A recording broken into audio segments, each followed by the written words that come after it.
All right, it's quite enough. Let's give it a shot and see if it might actually be working. You may not find us on your TV, because in case you did not know, we're being brought to you by OTR. Brought to you by 27.085 megahertz. Brought to you by RADI. The Old Tube Radio Network. I guess that's my cue to speak. The Old Tube Radio Network. Here we are once again in the Central Valley of California with those glow-in-the-dark radios coming up from our tube radio operators, their collections. We hope they will be there tonight. We know that you will be, the shortwave listeners. My name is Dennis, Net Controller for the Old Tube Radio Network. And I am glad that you are able to tune in, whether you are catching us live at 27085 or, let's see, perhaps, where else would you be? www.oldtuberadio.net for the audio stream. You might be on the live YouTube channel that's happening, or maybe you are watching or listening to the replay for this date of the, let me get it right. So the 10th day of the 4th month of 2020. We switch back to the control room here. We are on the first week of our 8-week roster. And that is time for me to Bozo Control put some numbers. Oh, here it is, way over here.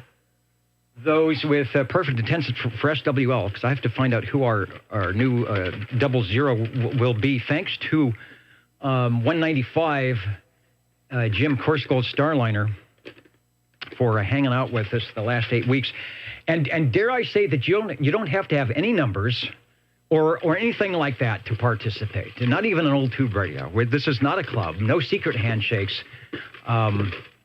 We welcome anyone to participate, listen in, join in, and experience the sound of the radio as it hopefully was, or probably was, as you remember, years and years ago. All right, I've got all the little SWL numbers here. I'm going to pull one out. Here we go. All right. Thank you, Bozo Control, for that. And we have, let me show it up there, SWL 10. Chrissy, and I've got some notes for her coming up. So, Chrissy, if you are listening, I didn't check to see if you're out there. SWL 10 is our 00. So, with that in mind, let me go to the big board and see if she is listening. Dwayne is out there. They're going to be busy tonight, so you can make sure that Dennis gets number 10 and 30 checked in. Well, that's what happens. I mean, you're busy. Things happen. So I will get you checked in, or also getting you checked in as a 00. I've got to get my new sheet here. There we go. All right, so Chris, you are checked in, and we'll get you as 10. Trying to get all my paperwork set up here tonight. The Echolink link is up tonight, courtesy of the 23 Skidoo roundabout antenna system, and that is for those who are Echolink savvy and able to do that. The Echolink node is 354870. I'm trying to keep that handy. And you can link in and listen in, and I'll try and, if you want to check in, I'll try and bring your audio up so that we can actually get an actual check-in on the air. Next, we've got, I got to get my thing. SWL 00 is in. SWL number 1 is in. The Cosmic check-in for Dr. J. SWL 2, OBP. I did see Mr. OBP, who was on earlier, saying SWL 2 is here. Thank you, Kevin. You are indeed 9 pounds. Good modulation here at Chestnut and Herndon. SWL 3. SWL 4. Hearing a little, I wonder if we'll have some skip. The bands were just awful today. I didn't hear much on 40, on 20, nothing on 15. Didn't even hear the mini-grass come through. So you know that here at our gray line, we might have something. SWL 5. SWL6, SWL7. SWL7 checking in. Thank you, Ed. Got you checked in. A good way to start off this new 8-week roster. Then SWL10. SWL10 is in. Busy tonight. And if Chrissy is listening, I tried, the recipe from last week. I tried it. I made it. I've got pictures. I will put the pictures up.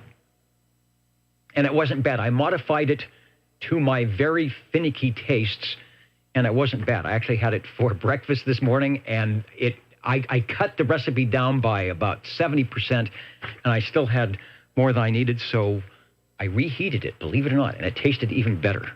Just moments ago. That was the potato thing from last week, so it did work. And I tell you true.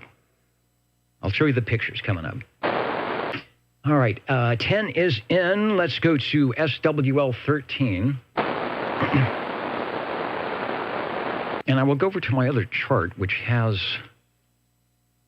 all the comments at old2radio.net, and I will update that. Also, let me say hello to listeners of Fresno, California. The unknown SWL, you see someone running up in the balcony with a paper bag over their head and a rubber ducky. That is the unknown SWL. Hello to Greeley, Colorado. Good to have you back in there, listening for our signals to come beaconing in from down the smoke below and up the pool, the Black Pool. What is, I don't get those lyrics right from Ian Anderson, but hello, Black Pool. Thanks for listening. And the boys at Squamish, of course, have the balcony barbecue up and ready. So when you get whatever you want down in the green room tonight, see them up in the balcony. They are always really good about making sure they have brought enough for everybody. Hello to Monterey. Boy, it has been a long time. Our listener there in out there in Monterey. I wonder what's going on tonight. Trying to get a weather forecast there somewhere in Guadalupe or out by Santa Catarina, and it's not giving me the temperature out there tonight, but I bet it's nice. Moncks Corner, South Carolina, Woodland Park, Colorado. Hello to you. Albury, California. Anoka, Minnesota. As always, St. Louis, Missouri. In the early tonight, helping us get set up. Fish Camp, Canby, Oregon, Belfast, Maine. Down in the footlights tonight with the cue cards, keeping me honest. And away we go. Radio's coming up. Okay, we've got 13 called SWL 14. And SWL 16 is checking in. Charlie, good to have you on board tonight. Thanks for the help setting up. Over to SWL 17. SWL 17 checking in. 17 sounding good, and perhaps with a portent of things to come in the tube radio mode of operation. Thanks for checking in. SWL 18, Mr. KDA Mikey from the Facebook page. We've got you checked in. And the cue card, what does it say? It says me. Oh, you. Yeah, SWL 19. It's holding the cue card up saying I'm checking in. Thank you, Chet, out there in Derby, New York, by way of Belfast, Maine, through the courtesy of the internet. Over to SWL 20. Number 20 here. Check in 29 and 54. And we'll catch after a while. All right, radio's sounding good. Sounding good on the tune-up frequency earlier today, and we'll look forward to see what you've got. You sound peppy and full of, what do they say? What did they all say in the 60s? Vim and vigor. So you might actually not sleep through the net tonight. I will try not to be boring, and I'll guarantee you the radios will wake you up.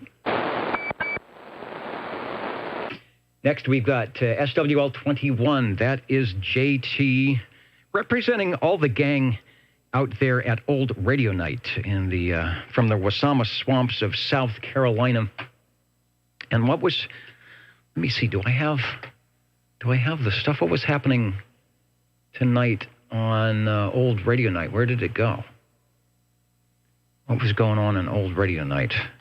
Sometimes he signs off and it takes a long time for the video to come out. He was on the Cobra 2, it says 200 GTL. I'm sure it was 2000 GTL 10-tube Phantom reverse preamp, and really has some big audio tonight. Speaking of audio, let me see if I can get the link in before I go. Let me see if I can link in to what was happening tonight, just moments ago on Old Radio Night.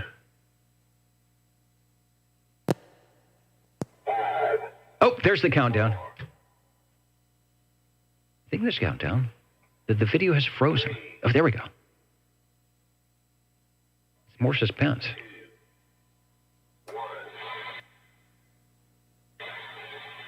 I'm the old tube radio singer, 'cause I sing whenever I'm blue. My baby cut my coax, and she took my radio. We're having internet connectivity issues here. Too. My iPhone just ain't the same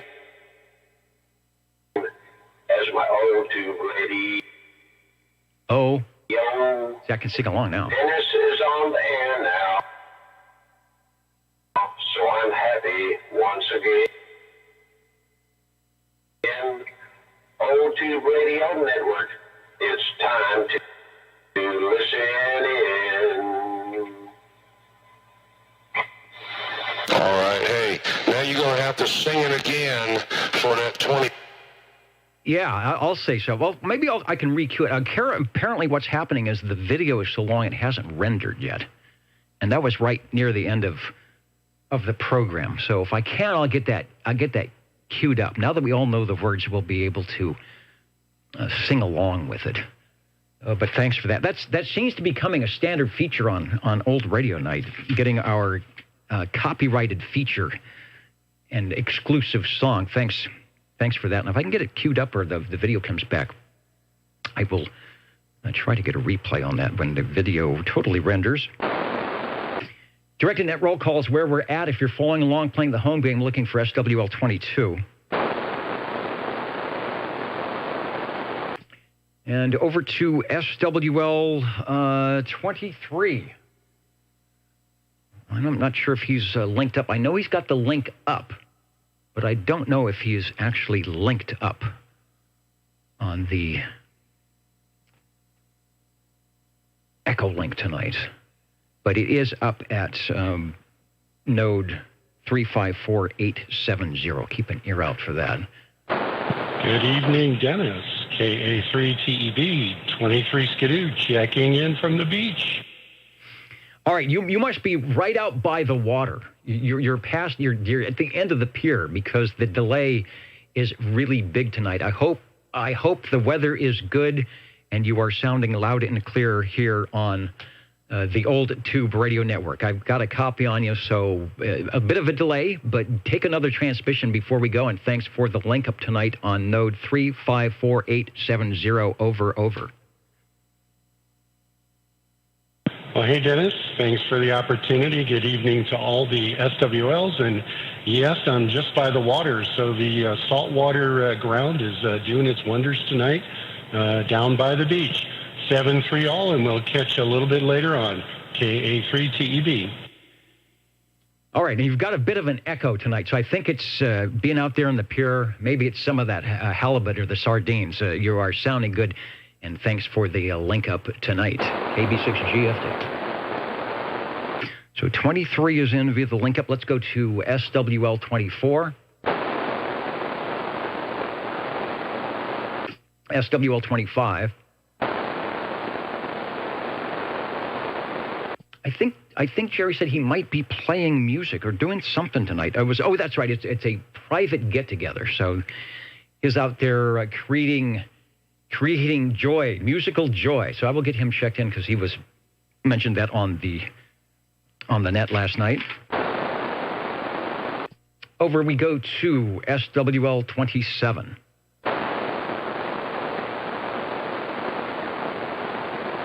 And the crossband is up, I think. And one of the links up here. SWL 28. Let me check the big board. I thought I saw Gary is in. Yeah, SWL 28 is checking in. He is out there tonight from beautiful Sacramento. What is going on? What is going on with Gary tonight? I think he said that he checked out the limousine, the big limousine is in the parking lot. It's in the carport. It won't fit in the carport, but it's out there tonight. And he was in early to get in and get a ride. If you're the only one in there, your voice will probably echo like Mitch's. But check out the limos tonight. Looks like everything is ready to go on that. We will check in with the Bob and Steve show and see how things are happening with that. Thank you. Thank you, Gary, for checking in. I've got a proxy check-in for Loner, SWL 29. And a check-in for Dwayne up there in Idaho tonight. I don't think we are going to have conditions to do the live check-in, but we're always listening. Thanks for having the sound turned up. Next is SWL 31.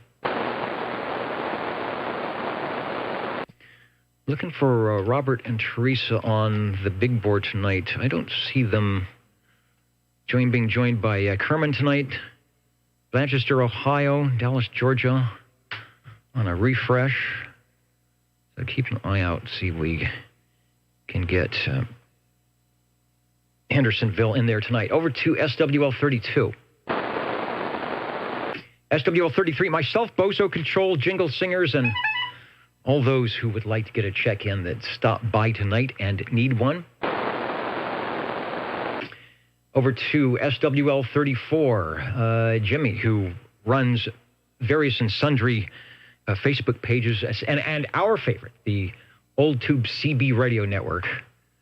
Jimmy and Little Toot are probably out there listening. I will get them checked in and thank them for keeping that page up and running. It's got some very great conversations and pictures going on.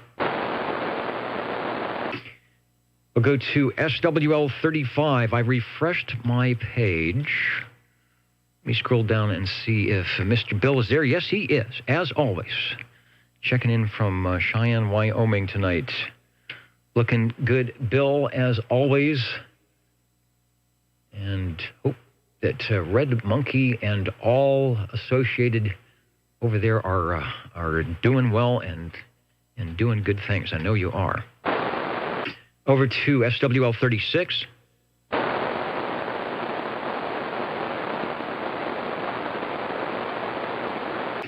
Over to SWL 37. SWL 37 here. Good evening, Dennis. And Chris, 37. I'm going to get you marked in. You are the first week of this 8-week roster, so you are good to go. Okay, thank you. All right, thanks for tuning in. The Saturday night place to be. Chris has his own parking spot here on the Old Tube Radio Network. When you've been checking in for 35 years, you've got to have some benefits. Let's go over to SWL 38. SWL 39.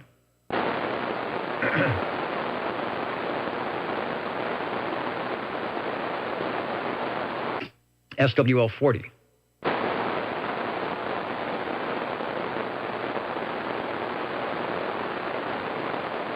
SWL 41.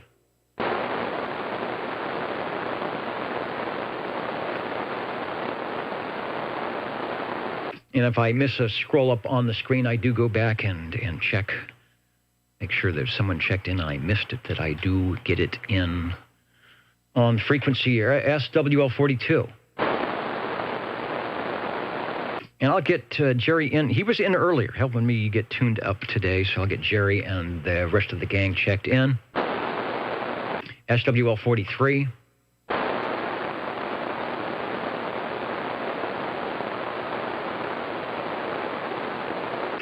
And there is 41. Hello, I see you. You just scrolled up on my screen, checking in. Worldwide Signbander 507, Alpha Sierra 244. And the 2 IS 507, Hudson Valley of New York, where everything is beautiful all the time. I do believe. I will also get a proxy check in for Mr. Crazy Eddie. Also going to get a check in for 44. Out and about, beaconing on whatever frequency up there in the really good location where you talk to Fresno, you talk to Visalia, you talk to Monterey, and you put the mini grass on hold. That's what I like about. That's what I like about Ray. He's like the traffic cop at the corner. He knows who should be going through the intersection. Let's try SWL 45. Hello, Paul. Good night, Derek. 45. All right, it's all my help tonight to get me tuned up and getting things hopefully ship-shape on frequency, we hope. You are sounding good as well. Say hello to Kelly, and we'll check in some radios, no doubt. Okay, let's go over to SWL 46. And then, let's see, what after 46 is, of course, is SWL 47. Ooh, you learned your numbers. I'm very impressed. Greetings from Northwest Fresno, from where else? The Radio Lounge, SWL 47. Radio Lounge is sounding good tonight. It was a nice day. Wasn't a lot of wind. Temperatures weren't really hot or really cold. And so I'm hoping that we'll have some of the al fresco check-ins tonight. And you are sounding good. Got you checked in. Thank you. Yeah, and I was going to do that. I was looking forward to a check-in for the first time in forever from the radio patio, but I think with age comes laziness. So on that, I'll send it back to you. Thank you, sir. Well, this is the laziness frequency, so I definitely understand that. Thanks for checking it. Not so lazy. At least you made it on. You made it on the air here, and we've got proof. We've got video proof of it. Thanks for checking in. SWL 48. SWL 49.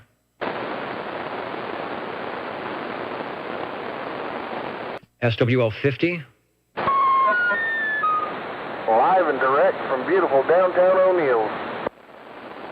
All right, it's good to hear the station opened up there. I know it had the busy sign on it, but it's good to hear that the Radio Shack is open for business and you are sounding good. Thanks for checking in.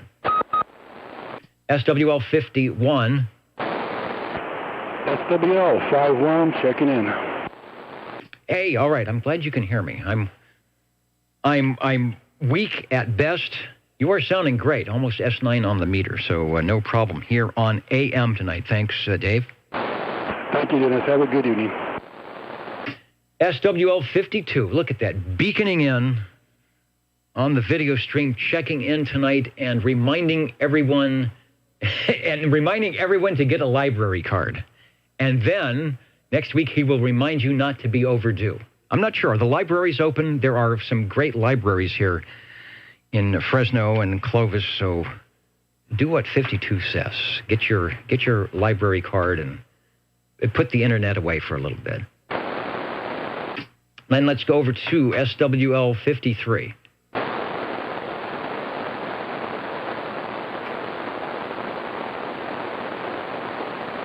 And before I turn the page, and it says, yes, we are open. All right, thank you for that. Before I turn the page, I see that Ron, XYI, if you're listening, you might be on a delay. We'll give a call. See if we can check in with Ron here on the Echo link if I remember how to do this. So I'll give a call to N9XYI, KB6GFD, trying to get you, say a hello radio on the Echo link check-in. Hello, Ron, over.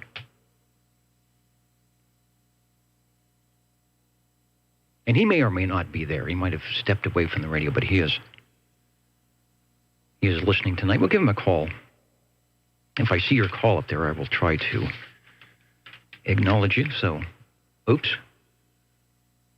Everybody went away. I wonder if I reset the item here. No, it's back. So Echolink is doing something. We'll be back with that. Page 3 is where we're going. I got to check in for SWL 54. Larry's got to check in there. How about SWL 55? 55, 65 checking in. I need a proxy 65 PL here. All right, Dennis. This is N9XYI. Ron here in Indiana. Checking in. Okay, and I'll get you checked in 55 and 65, get the proxy check-ins for both of you, and we'll also see if the Echo Link is up and running. I hope I'm not having internet connectivity issues tonight. Talking to Ron, N9XYI, KB6GFT, what state are you in there in Nineland? Over.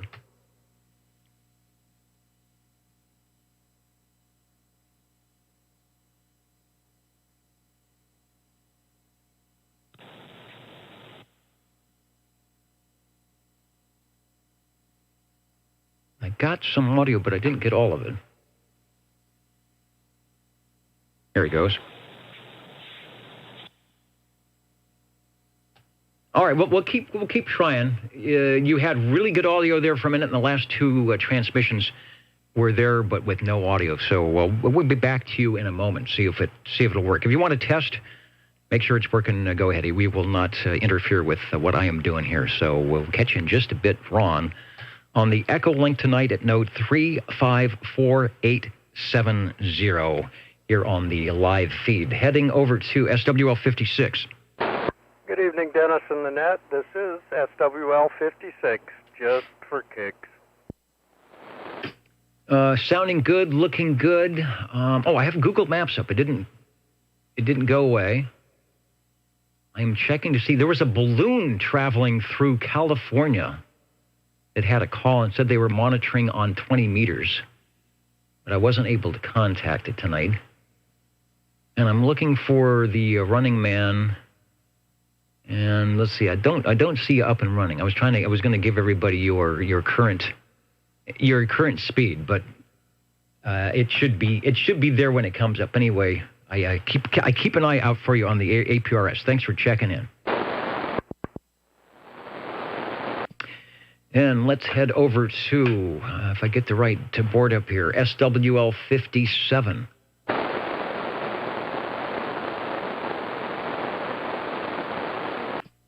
And, it just popped onto my screen. Checking in, 57's happy to report that he'll be picking a fully restored DAC 10 from a friend. Very excited to add it to the collection. DAC, one of the, we'll call it hybrid radios of much renown and much unobtainium. So really good to get the 10 in the on the radio shelf. The 73s can have an awesome weekend to the OTR gang. So thanks for tuning in tonight out there in central Kentucky. Let's go over to central Kerman, SWL 58. You can proxy him in. I don't think he's going to make it out there. N9XYI, KA3T. You know, I thought I saw Kerman listening in on the audio stream, so maybe Kerman's listening in, so he might be listening in. If that's you, Jeremy, I'm checking you in as you go about your scurrying about to try and get everything in and out of boxes or whatever it is that's going on over there. Let's try. Thank you, Ron. Let's try SWL 59. Between you and Dennis, if you haven't done this before. SWL 60. Thanks, Dennis. I didn't hear that you proxied in 53 Bel Air. Maybe I just didn't hear it. If maybe you did, but if not, let's proxy Bel Air in. And tonight, Dennis, I'm checking in my Road Talker. It's a 40. It's got a built-in power supply, one of the old-time favorites. SWL checking in. All right, 60 at the microphonium. That's the voice you're hearing on the audio stream or over the air. That's Joe on the Road Talker, or the 40-channel Road Talker. I remember when the 23 Road Talkers were sitting in big boxes, stacks of boxes over at Sears in Manchester for about one-third the price when the 40 channels came out, trying to get rid of them. And I will get a proxy check-in. I will get the check-in for Mr. Bel Air 53. No problem there, and you are sounding good.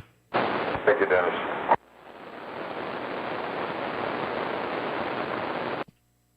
Let's see. And if you're tuning in, listening in, 27085 is the live item going on here. We call it the Old Tube Radio Network, something we've been doing for over 35 years, where we get together on Saturday evenings and talk with, and talk about those classic tube radios. Built from 1958 to about 1978. That was your CB radio back in the day when things were fun. I guess they're still fun. We try to make them fun, but we give you also the flavor of what it sounded like back in the day. Thanks to our radio operators and shortwave listeners. Thanks for joining us. No tube radios necessary to play along. We're on the roll call, and the radios are coming up shortly. Let's go to SWL 61. 61 checking in, Dennis. 61 is checking in, and you're sounding good. Good signal here into Midtown Fresno. Thank you, Dean. Thank you, sir. SWL 62.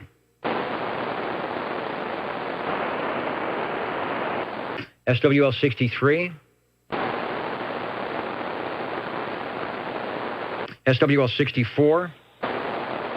KA3 TEB and SWL 65. I got a proxy check-in for Eric, or a check-in for Eric, I should say. It's a little less overmodulated. SWL 66.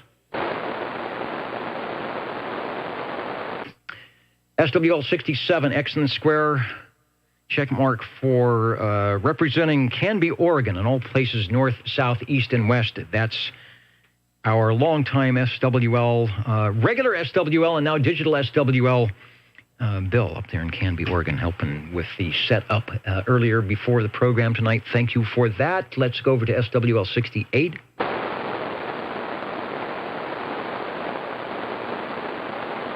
And before I go to Kenny, let me say hello to those who are checking in on the video. Bob is in. If I don't have enough Bobs, I'll add another Bob. But Bob is listening. Also, Big Rich 6520 is breaking the frequency tonight and doing a good job listening to it. Hello to Eric, who is worldwide sidebander 1200, I think. And I see the little GPS logo. Is my No, I've got a GPS thing here, and I notice the satellites are not showing up. Who else is in tonight? Is Eric in North Charleston? I think he said he was. And North Charleston is in. Thank you, North Charleston, for tuning in tonight. Who is the Old Tube Radio singer. I will try to do a replay.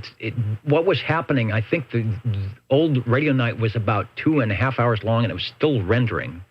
So it actually gave me a time to sing along.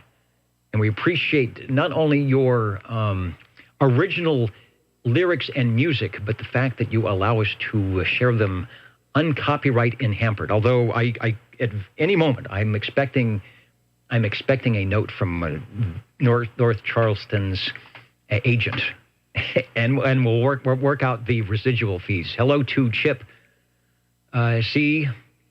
Greetings from Southern Illinois. Come on, Cycle 25. I agree. Man, it's there. We are in it, but the band was just so awful today, and I didn't check. We've been flirting with one or two sunspots that keep coming in and coming out. Who else is on? We'll get everybody who wants to be on tonight, but thanks for checking in with us tonight. Let's go over to SWL 69, and that is Kenny out in Tulsa, Oklahoma, who he doesn't miss a beat. He will be tuning in at some point, watching the video when it is convenient out there in Tulsa. So we're saying hello to you, and I'll pause if anybody wants to say hello to Kenny. Go ahead. Over.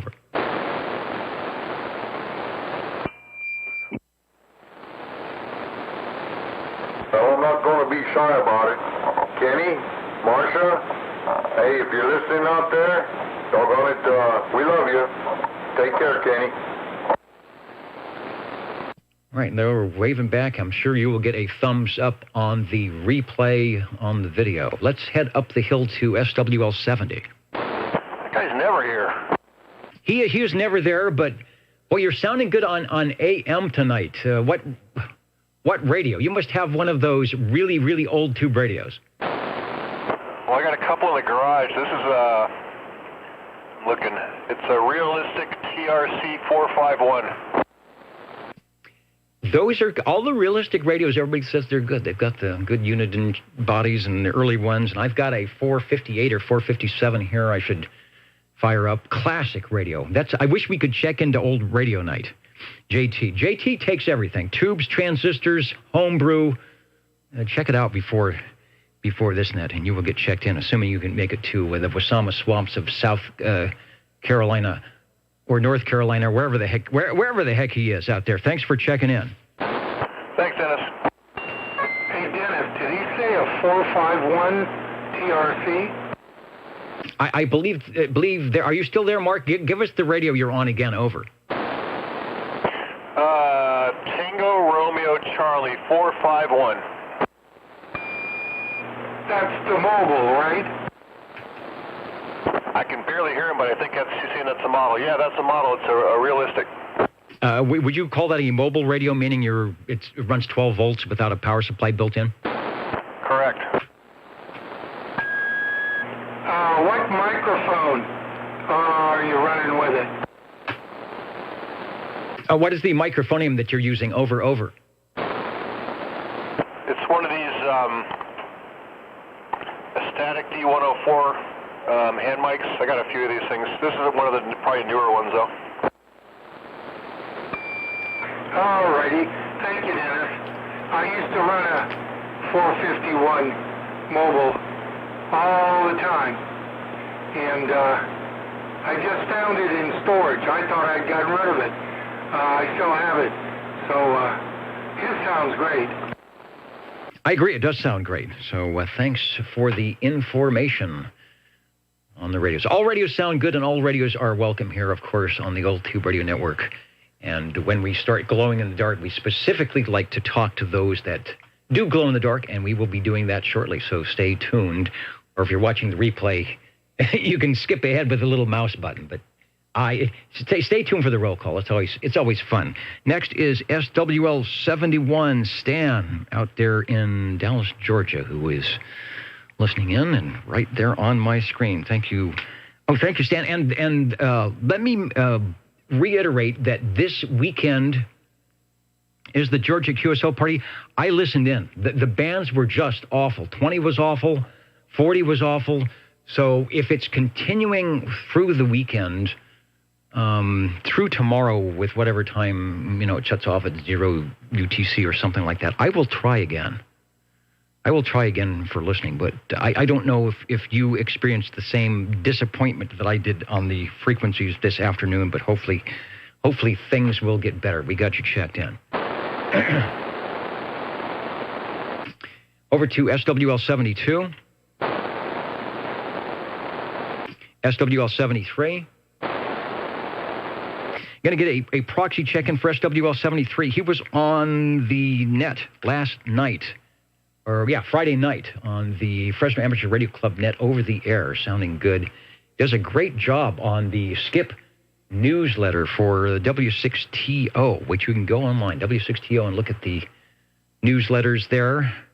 See what's happening here in the Fresno area. Let's go over to SWL 74. I will get a proxy check-in for Miss Jilly.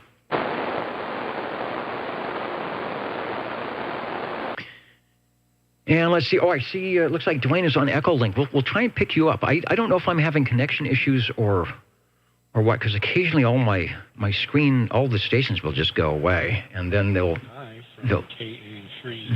be back. But we'll see if we can get you. I'd like to chat with you. Let's go over to SWL 75. SWL 77. Well, good evening, Dennis, and sounding just superb out there. 77, coming to you live from the Tower District on the Tower of Power. Checking in. The Tower of Power is doing exactly that.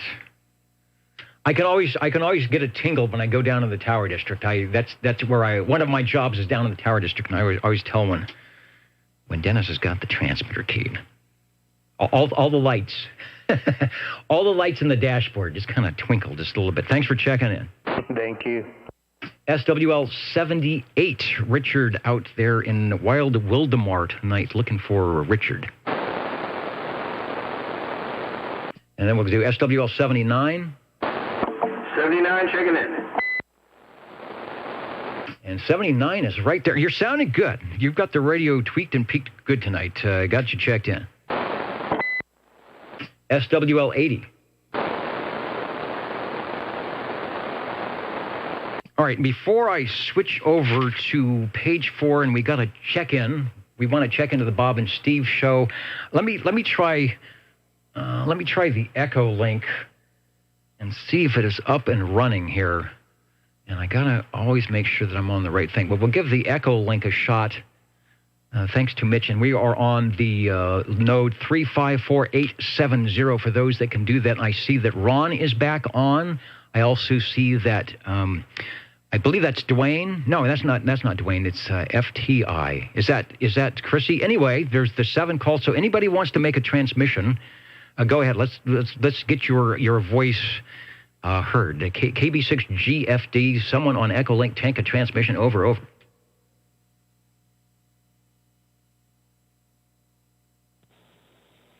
KS7FTI, this is Chrissy. Dennis, how are you?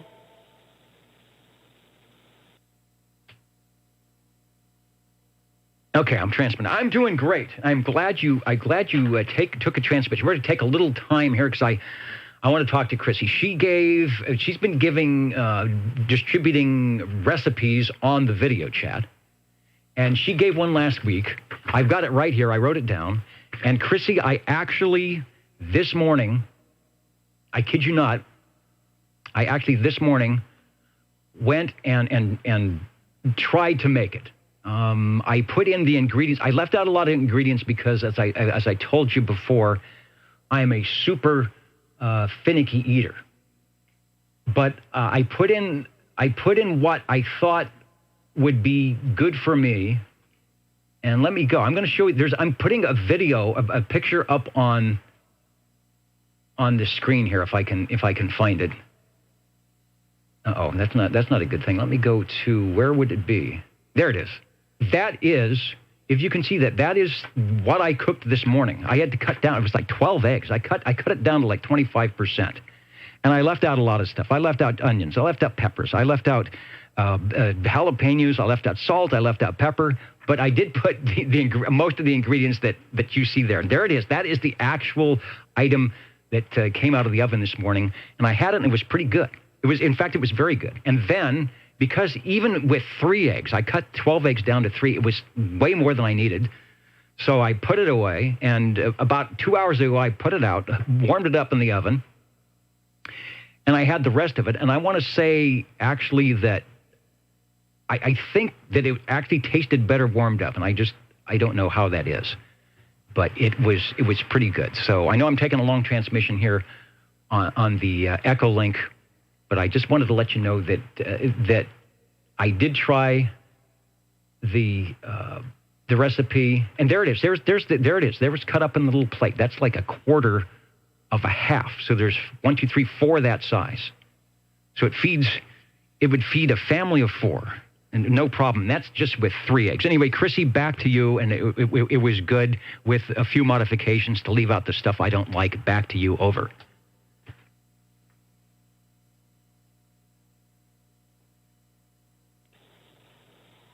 I figured you would leave a few ingredients out, Dennis. As you had stated, you are stomach sensitive. But it looks good. I'm glad you liked it. I'm hoping to hear from a few other people that they tried the recipe and hopefully they liked it. It's a family favorite here.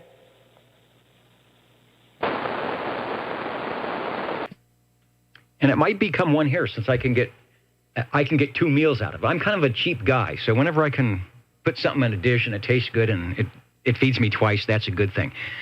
Thanks for checking in. I got you checked in. You're sounding good. Thanks for hooking up to the Echo link tonight. Thanks for Mitch on the 354870 node, and you are doing a good job. So I know you're busy tonight, so I'll let you get back. Thanks for taking a few moments out to chat with us, and we'll go back to you for a final transmission. Again, thanks for the recipe, and we definitely enjoy having you right along with us on the old Tube Radio Network. Back to you.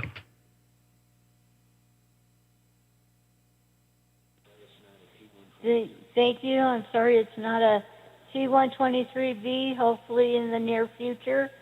But I'll let you get back to OTR, and I'm glad I hooked up as well tonight. So thank you, 73s. And 73, KB6GFD back to the net. All right, I know that was a long transmission. I'll take a break here. Let the tubes cool down a little bit, and we will go to page 4.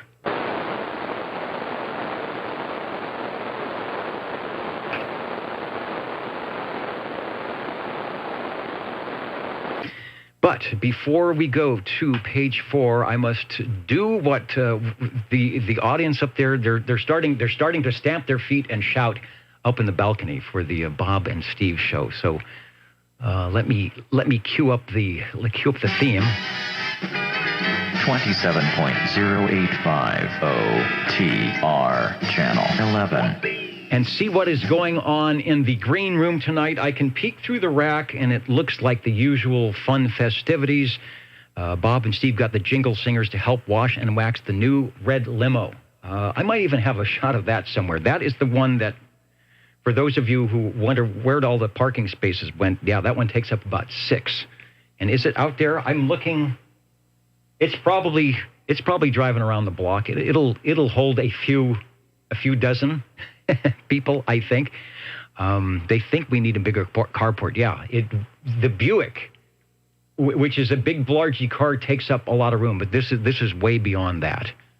Let me tell you, if I don't get the picture up, this limousine has its own zip code. That's how big it is.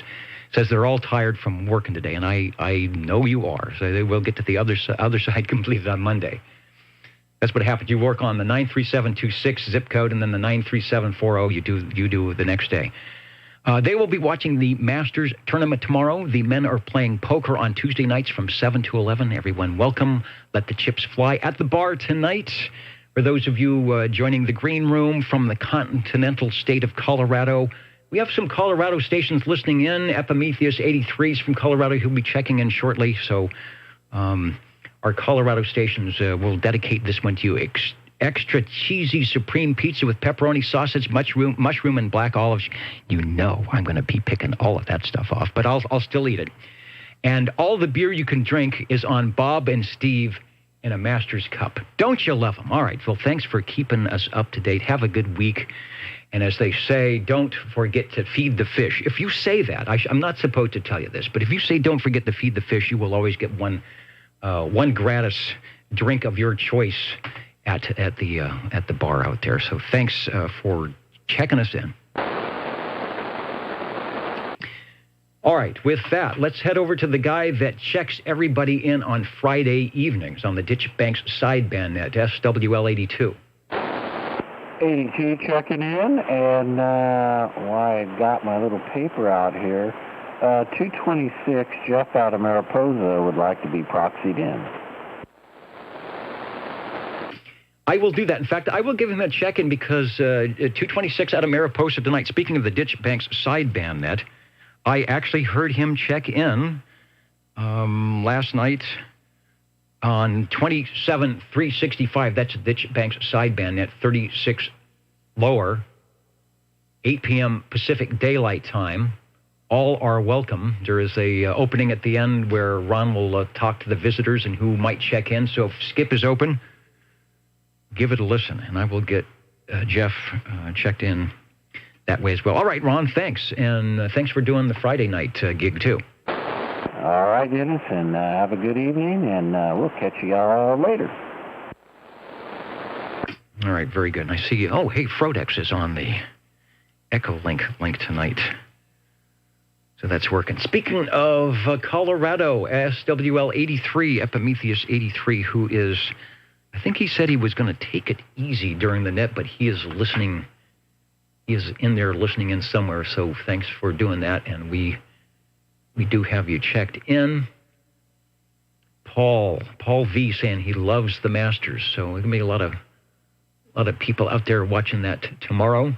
Hello to the CB Radio Club, saying that it looks good. Yeah, that's Chrissy's recipe that was on last week. If you go to last week's video, you will have to kind of scroll through at some point on the chat side. You will see the recipe pop up as it goes along. So listen into that. You will get the recipe. Let's see. Don't go away, because we've got radios checking in shortly. SWL 84. Right, go TR. And, well, let's see, ending in 4. The station ending in 4, hello, 24. Yep. How you doing this evening? 24, check it in. I am doing well, and hopefully you are too. Going over to page 1, and we've got you checked in. Thanks, Joe. Thanks, sir. You guys have a great night. SWL 84. I'll get Jerry proxied in. He might be listening in. He's probably listening in near the radio table somewhere. So I know which one he'd be picking out. He'd probably be on a Robin tonight. I'll get the rest of the crew checked in as well. Over to SWL 85. And then we've got check-ins for 86, 87, 88. Paula, the Mountain Maid, Tandy Girl, and the Snowy Owl. Over to SWL 89. We've got a check-in for SWL 90. Then over to SWL 91. Felix. Is Felix in there? I have not been looking at my page, so let me see if he's around tonight. Oh, there he is. I didn't even have to look. Thanks, Felix. I got a picture for you. I probably can't find it. And it's of a famous building that's been in downtown LA area for, I don't know, 50, 60 years, and it's Felix Chevrolet.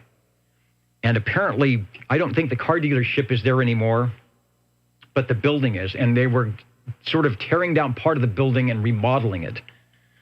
And there was a picture of it. And because the big sign that says Felix, with Felix the cat on it, is such a Los Angeles icon, they are keeping the sign, even though it has nothing to do with whatever's going on in the building. So if you ever go to Figueroa Street in downtown Los Angeles, or near downtown Los Angeles, you will see the big Felix sign, the big Felix the cat on the building. Because, you know, everybody loves Felix. Thanks for checking in. And next is SWL 92.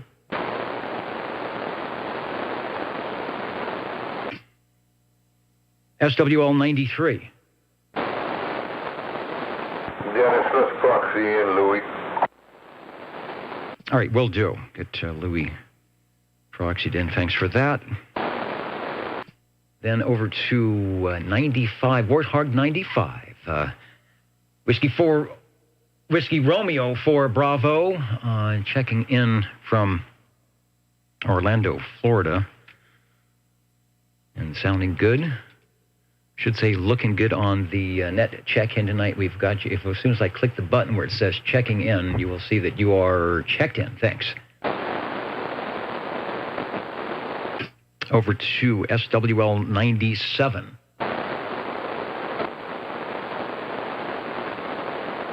Boston 97. I'm looking. Who's new?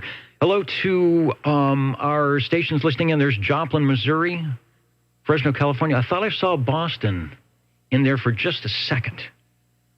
So maybe you're listening there. I'm gonna get you checked in. Give me a hand. Let me go back up one, because I skipped Dennis. How could I miss the Dennis? Let's go over to SWL 96. Are you there, Dennis, out in Kerman? Over. Drone Picker, your turn. Yeah, you got me out here. I'm checking in. All right, I know you're probably having copying me out here in Midtown with the small antenna, but you sound great here in Midtown Fresno.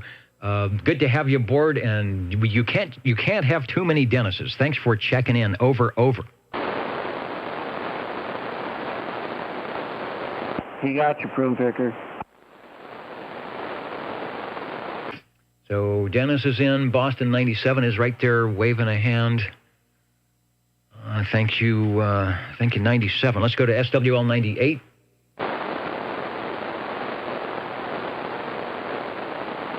And don't go away, because the radios are coming up. And good night to Paul V. Looks like he might be checking out, because it's late. You know, even if it's only a few minutes before 9 o'clock Pacific Daylight Time, a lot of you, it's already Sunday. So we appreciate you staying up late with us tonight. Let's go to SWL 103. Shortwave listener 109. SWL 110. Shortwave listener 111. Checking in, Dennis. I'm doing it in the dark. I can't hear you. But I think it's time for 111. And there you go. Delay sucks. See ya. Hey, right on time. If you watch the playback, you will see that you worked it quite well, and we hear you just fine. You will be amazed at how well you sound here in central Fresno, in Midtown. And we just wish we could make the trip back, but I know noise levels being the way they are, it's rough. So thanks for your extra effort tonight, and you are checked in. Over. And I think they call this guy the guy that has no friends. That's what they were calling him on the on the 2-meter net. SWL 113. Now, at least he's got one. At least he's got one here on the old Tube Radio Network. Let's go over to SWL 114. 114 checking in. Thank you, Rick Shaw. Thanks for checking in. You're sounding good.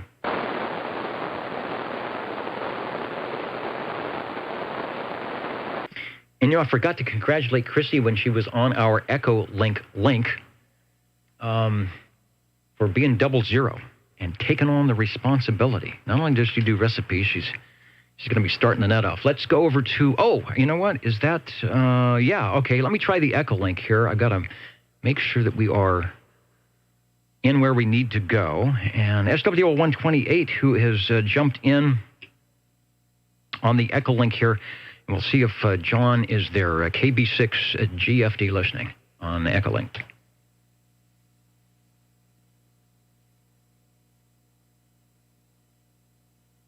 Oh, and you know what? He is gone, so I hope I didn't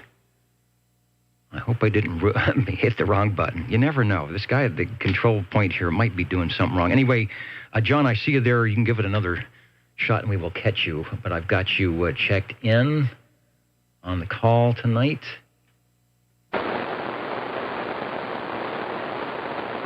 I'm going to have to evolve like 2 more hands and another brain to actually do this correctly without errors. So thanks for hanging in with me. SWL 131. SWL 133. Good evening, Dennis. 133 checking in. Hello, Dave. 133. Hope you are having better conditions than I am on the ham bands. Just seems like it's cycle 25 just hasn't started up. But you're sounding good here on good old YAM. Thanks for checking in. Thanks, Dennis. Yeah, it's been a terrible week on the ham band. Yeah, sometimes I'll even tune in. I'll think it's me, and I'll tune in on the SDRs, which have really good coverage and antennas, and it's even weak on there. You just hear the guys running a kilowatt and the 4-element beams, and you think, okay, well, that explains a lot. Thanks for checking in. Thank you. SWL 135. SWL 135, checking in. 135, sounding good, and another, shall I say, portent of why we are here every Saturday evening for many, many, many years, and that is to make sure that those tube radios get a chance to fire up, drive around the block, and that all, like myself, all the SWLs like myself get a chance to sit in the chair and touch the dials and experience radio the way it was long, long ago. Thanks, Cliff. We'll be listening for you shortly. Proxy check-in for SWL 137 over to shortwave listener 145. Well, good evening, Dennis, and all the other patient people. SWL 145, Tony and Corso checking in. Looking good and sounding good, Tony. Thanks for ringing the bell here on the Old Tube Radio Network, and we've got you checked in over.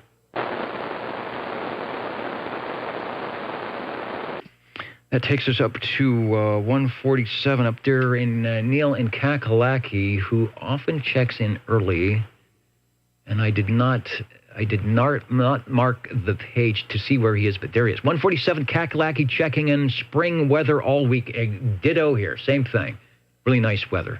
But radio's very quiet. Same thing here. Radio's very quiet. Still listening for you. Well, maybe during the day. I'm just waiting for 10 meter AM. We'll hang out on 29085, and we'll start something. We'll get ourselves up on a QST page or something, or at least into electric radio, whatever. Also, hello to Juliet Whiskey. John in Iowa is listening in. KJG 4755. We got you checked in.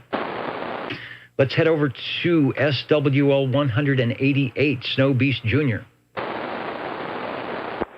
Evening time to the net, 188, Snow Beast Jr. checking in. Checking in, sounding good, doing it. Oh, and I got the picture. Thanks for the picture.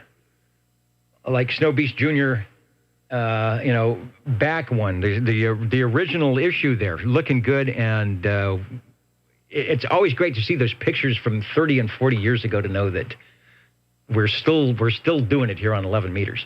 10-4, thank you. If I run across any more, I'll definitely pass them your way. All right, thanks for that, and you are sounding good tonight. Up to the station up in Kurskold that helped us along for the last 8 weeks and is taking a very well-deserved vacation and only checking in once. SWL 195. 195 checking in, Dennis. Thank you very much. All right, and thank you.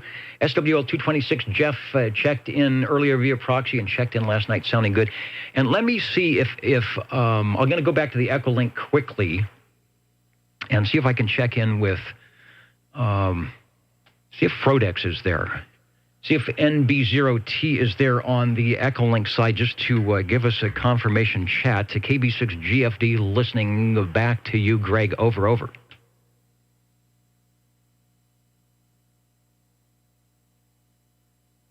So he's up and running. So if he's listening to the net, there's going to be a bit of a delay, and then he'll have to run back to the radio. We'll see.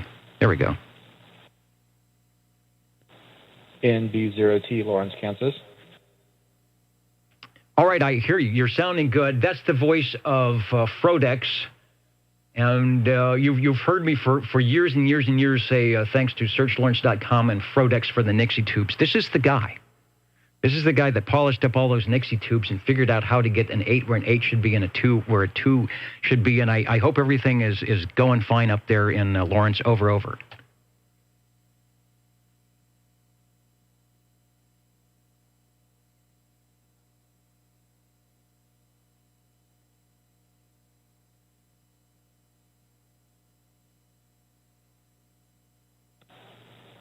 Yeah, I'm just trying to figure out how to learn Echolink here. I heard you call out the station. I was like, oh, I've got Echolink. I might as well try that. Looks like it's working. It is working through a conference link-up, so that could be part of the delay. I'm not sure, but thanks to Mitch, who has figured out the easy way to do a conference link so that people can find either the node link at 354-870, or I believe it even says the old Tube Radio Network on the location, and give the stations that we can't normally hear due to propagation a chance to check in, and some of the celebrities, such as yourself, a chance to say a few words, and for us to thank you. So back to you for transmission. You have it working. I hear you fine. You can watch it on the replay, and thanks for all your input. And if it wasn't for this guy that's going to take a transmission, there probably wouldn't be a video page going on here on the Old Tube Radio Network. So back to you from KB6GFD, over.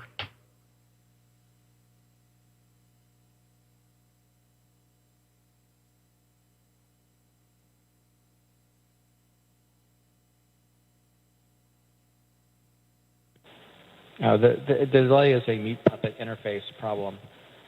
But this is neat. Thanks for letting me say some. Indy 0T from Lawrence, Kansas out. All right, and thanks for that. Any other items before I go? We're going to head over to the tube radios here, but wanted to check in with some of the stations we don't normally get to hear on the Echolink link, and then we'll get to the radios, because that's what we do best. Any other items before we switch over? Break OTR. Break OTR.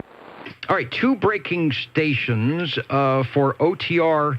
If you've got SWL check-ins, throw out a number, and I'll get you checked in. Over. 650, Dennis. You got 53 checking in there, Dennis. All right, that's the way to do it. That's the way they do it on amateur radio when they do the DX. You throw out the call, and then the station is getting the call. 650, sounding good. I've got you in on the list. I think I had you proxied, but you are live and direct. And also, Mr. Belair, we had about 3 or 4 stations checking in. You will never go unchecked in, Bob. Everybody's looking out for you, and we've got an X in the score because I hear you direct. Over. Yeah, 10-4, Dennis. I was taking a long nap, by golly, and I look at the clock and I say, oh, by golly, I lost the check-in. But anyway, have a good evening there. Take care. 53's at that. I'm back wide. Check. All right, this is the long nap frequency, and you are in good company. I think Harvey took a long nap last week, and probably many others do. And I think that's because the net controller talks too much. We need more radios, and that's what we're going to do now. Back in a couple of minutes as I reconnoiter for the tube radio check-ins here on the old tube radio network. Thanks for listening. Evening time, Mr. Belair, making a Pinedale control set it, and I'm out and stepping on.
All right, I think everything is back up and running. See if we can't check in some radios on your old tube radio network. You may not find us on your TV because in case you did not know, we're being brought to you by OTR. Brought to you by 27.085 megahertz. Brought to you by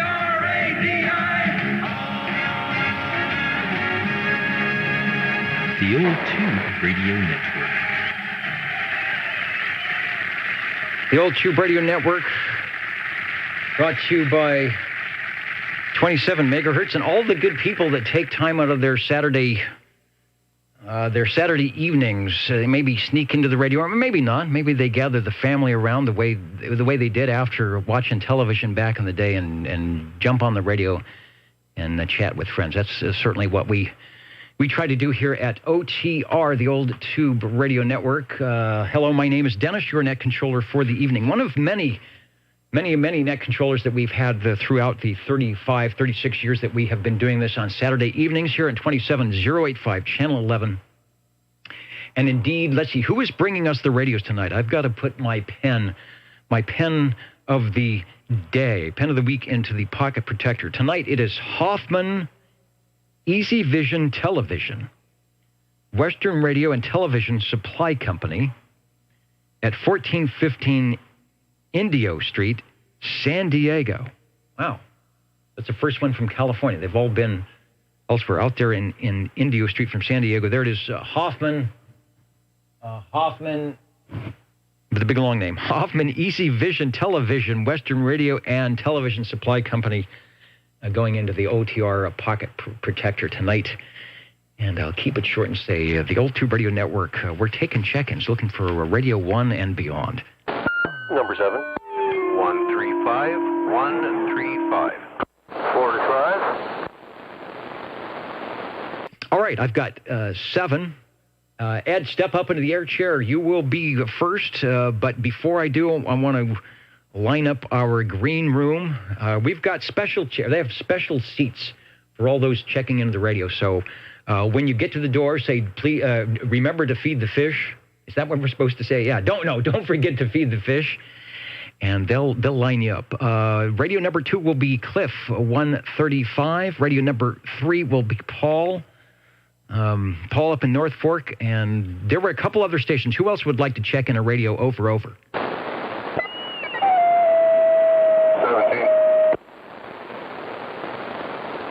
All right, and we'll take Eric, 17, as Radio 4. Thanks for your patience. Also, thanks for your participation here as we get into the tube time on the Old Tube Radio Network. Stepping up in the air chair now is Mr. Ed with a fine item of interest, I'm sure. Hello, radio. Yes, this time bringing by the Tram TR27E. The Tram TR27E, and if I remember correctly, in episodes past, the Tram, I don't know if it had an issue, but there was some reason that it was off the air for a little bit, but it appears to be back on, and it appears to be sounding very nice. Over. Good deal. Yes, had to get a couple of tubes, actually about 4 tubes for it. They were getting kind of weak, and a couple of them were just flat gone. So luckily, that's all it took, and it's back on the air. It is back on the air. It sounds good. A good way to get us started off on the radio list here at 9:15 Pacific Daylight Time, Central California, with the Tram TR27E. This would have been the top-of-the-line radio from Tram in 1963. There were various models of this. I believe the E model, which we're seeing if you're watching the video or over at oldtuberadio.com. The big green radio, 3 knobs across the front and under the speaker, a receive VFO, and a crystal-controlled transmit channel selector. Makes 5 knobs, and the biggest S meter this side of Houston. Back to you. Yeah, that is a pretty good size S meter, and of course the speaker's 5x7, so it gives you an idea of how big the radio is. And of course I have the Electro Voice 638 microphone. The EV638 microphone with, I believe, the bifurcated head with the impedance that works quite well on classic tube radios, as you are demonstrating, and a favorite of the Collins group. There is a red button underneath the S meter, and I believe it says spot.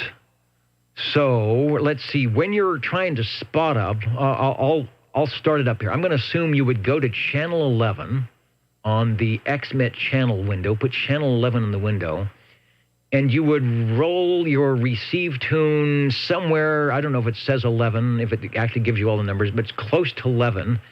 Okay, then I'll take it to you for what you do next to get the thing spotted on. Well, the spot switch, of course, gives you a signal readout, and it puts it right on about channel 11, or where you're actually transmitting from the crystal wise. Of course, if someone's a little bit off on this side or that, you can tune them in a little bit, but yeah, it's more to get you right in the ballpark. Okay, so when you depress the button, is it making a noise? Are you looking, when you're peaking the receive tune dial, are you listening for, say, there's a tone or something that gets louder, or you are looking at the S meter, or maybe all of the above or none of the above? Over. Oh, yeah. The S meter, you press the spot switch in, and you look for the signal, and you wherever the signal strength is its highest mark on the meters where you're tuned in on that crystal. This one actually does make a little kind of a whistle, but there's almost nothing there. Okay, and it's probably a very low-level transmit. So those of you who've had beams before or rotors, sort of the same thing. You turn that rotor box, turn that rotor control, ka-chunk and chunk, or whatever it does, and then you watch your S meter, and you watch it peak, and maybe it'll go past it, and you stop it, and then you rock back the other way. So same thing. You're rotating that receive tune dial to get the strongest signal, meaning that I guess you're tuning to your own crystal, actually. So assuming wherever your crystal is at, that's where you're tuning. So I imagine if you're off a little bit, you could be off. But you're going to be in the ballpark. So if your other dial is off, you'll know that you are on the channel on which you would like to transmit. Radio number 1 is the Tram TR27E. I didn't put the E down there. We'll go back to you, Ed, for a transmission, and thanks for getting us started off tonight. Oh, well, thank you much for allowing me to check this thing in, and we'll let you get onto those other old tube radios, and I'll get a couple more in, too. All right, thanks for that. And DD21, SWL21 says he has the same radio, and believe it or not, I hope you're listening, Bill, or watching. Mr. Bill, it is from Red Monkey Communications when they were right here in Fresno. Now they are in the air everywhere, and they're typically mobile out of Cheyenne, Wyoming, and checking in every week. All right, stepping up into the air chair should be Mr. Green Arrow. Hello, Cliff, over. Yes, hello. Let's see, SWL 135 here on the Browning Golden Eagle R68 T68 with a Golden Eagle D104 type microphone. And looking good. And refresh my memory. Is that, I have trouble finding the picture for that one, but I think you said that it is actually on the old tube radio network page somewhere in the photo files, right? Well, sort of. If you look at my the Demco satellite picture, the picture of my Demco satellite anyway, you'll see this radio directly above it. Oh, all right. So let me see. I'll try it. I'll try it that route. It is sounding good. The audio is nice. The orchestration of the ping is nice, and I might actually get a picture, but we don't need it as long as it's sounding good. Tell us about the microphonium. The microphone is the same microphone I tested out on the Mark III last time. This is a static D104 Golden Eagle, which is, again, that's pictured with my Mark III. But this is a different radio. You're listening to the T68 transmitter, and I'm listening to the R68 receiver. And I thought we'd do the same thing we did with that, switch out mics, and if I could just real quickly, the same microphones, but different radio. Okay, before you make the switch, let me go to the Orban loudness meter. take a transmission, about a 10-second transmission on that, and we'll get the LKFS meter for the loudness to see where it hits before you switch over. Go ahead. Okay, hopefully that was a good enough ping. Let's see, loudness, suffering, succotash, sizable sibilance, boom, ba-boom, boom, boom, boom, boom. 1, 2, 3, 4, 5, 6, 7, and any other numbers you can think of. How's that? Okay, I've got it. Now, I've got you peaking at about, I don't know, minus 23. Now, I'll just throw that number out. It's relative. Doesn't mean much. It will mean much in the it'll mean more in the comparison. Let me put it that way. So, got you there. So, go ahead and swap the microphonium.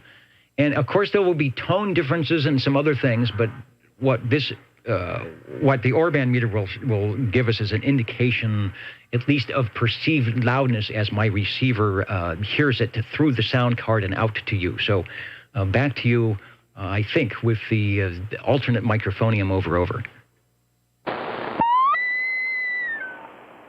Okay, still got a decent ping out of that one. This is the one that everybody loved on the Mark III so well. This is the Browning Banana microphone.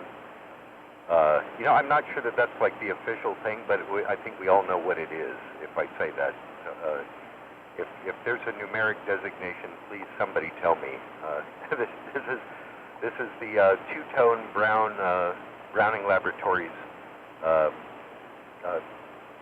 banana-type microphone. Oh yeah, and also I should be more or less better on frequency than I was before. This thing was at 084 before Harvey put the screwdrivers to it today. So hopefully we've got it on frequency and working properly. How's that for audio? Suffering succotash. Orange furniture, sizzling sausage, and boom, boom, boom. All right, interesting. I'll put the larger picture up here, and there is, I think that should be it. There's a D104 microphone sort of in the center, and there's the radio up on top. Interesting comparison. The average loudness on this might have been around minus 25. The other one was minus 23. But what I noticed on this microphone is I'm going to say there's a proximity effect. And your levels were anywhere from minus 21, which is a hotter level, and to about minus 27, which is a lesser level. But it was very inconsistent. It was up and down. The first microphone, you were pretty solid at minus 23. So, okay, what does that mean? I'm going to say with the microphone that you just had, it's very susceptible to you moving in and out from the microphone. So my guess would be you need to work that microphone a lot closer, and it will probably be louder than the other one, and it will probably give you a more constant sound. Because what's happening is the voice level is not as constant. So with the S9 signal that I'm getting, no problem. But if you were in or close to the noise, you would definitely want to have a little bit more audio consistency in the levels, which you're not getting with the second microphone. But the second microphone can be louder. You just have to probably work it closer over. Oops. I actually hit the speaker.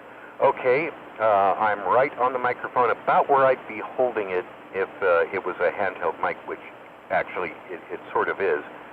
And yeah, I was turning my head and doing a lot of other stupid things. See, I'm with the amplified D104. I hold it much further away, and I'm less consistent with my proximity to the mic. So I've stayed within 4 inches of this mic, and I have not budged from that, and I'm speaking straight into it. Did that make any difference, or is it still doing something weird? No, it's not doing anything weird. It's more consistent. Your levels are more constant at about minus 20, get peaks at minus 19. And the way I have the audio set up tonight, I would say most stations that are coming in that are close to 100% modulations are going to be at least at a minus 18, which you can get, but you've got to work that microphone close like you are doing, and more consistent levels. The audio sounds good on both of them. I'm not sure if I have a favorite for tone quality. The D104 might be a little bit crisper, sharper, but both sound good. But my suggestion is definitely with that microphone there, you've got to work it close to keep your levels consistent over. Okay, back to the Golden D104 then. Okay, well that's a good deal. That's something to know. It looks like the banana mic might go, better with the Mark III anyway. Okay, so since I'm back on the amplified D104, so how's that? Consistency, crispness, yes? Yeah, seems to be good. You're at about a minus 20, minus 19, and it has a little bit more high-frequency punch, which might work well if you're in the noise. The other one's a bit mellower. The other one is actually very mellow for what I typically hear on a Browning. So I think they both work well. So like you said, it may be just a selection of which one works better with the radio and maybe which one is more comfortable. But definitely the suggestion is on the non-amplified to work it a bit closer back to you. Okay. Well, that's something to keep in mind. I think I may keep the Golden D104 on the Golden Eagle here and keep the banana mic with the Mark III. And next week, we're going to figure out what to do with my R27S23. We'll see how that goes. Thanks for letting me check it all in now that we got things straightened out. Again, I'm a little high on frequency, but I was a lot low before. So hopefully this is better all the way around. Thanks for letting me check it in. We'll catch you next week.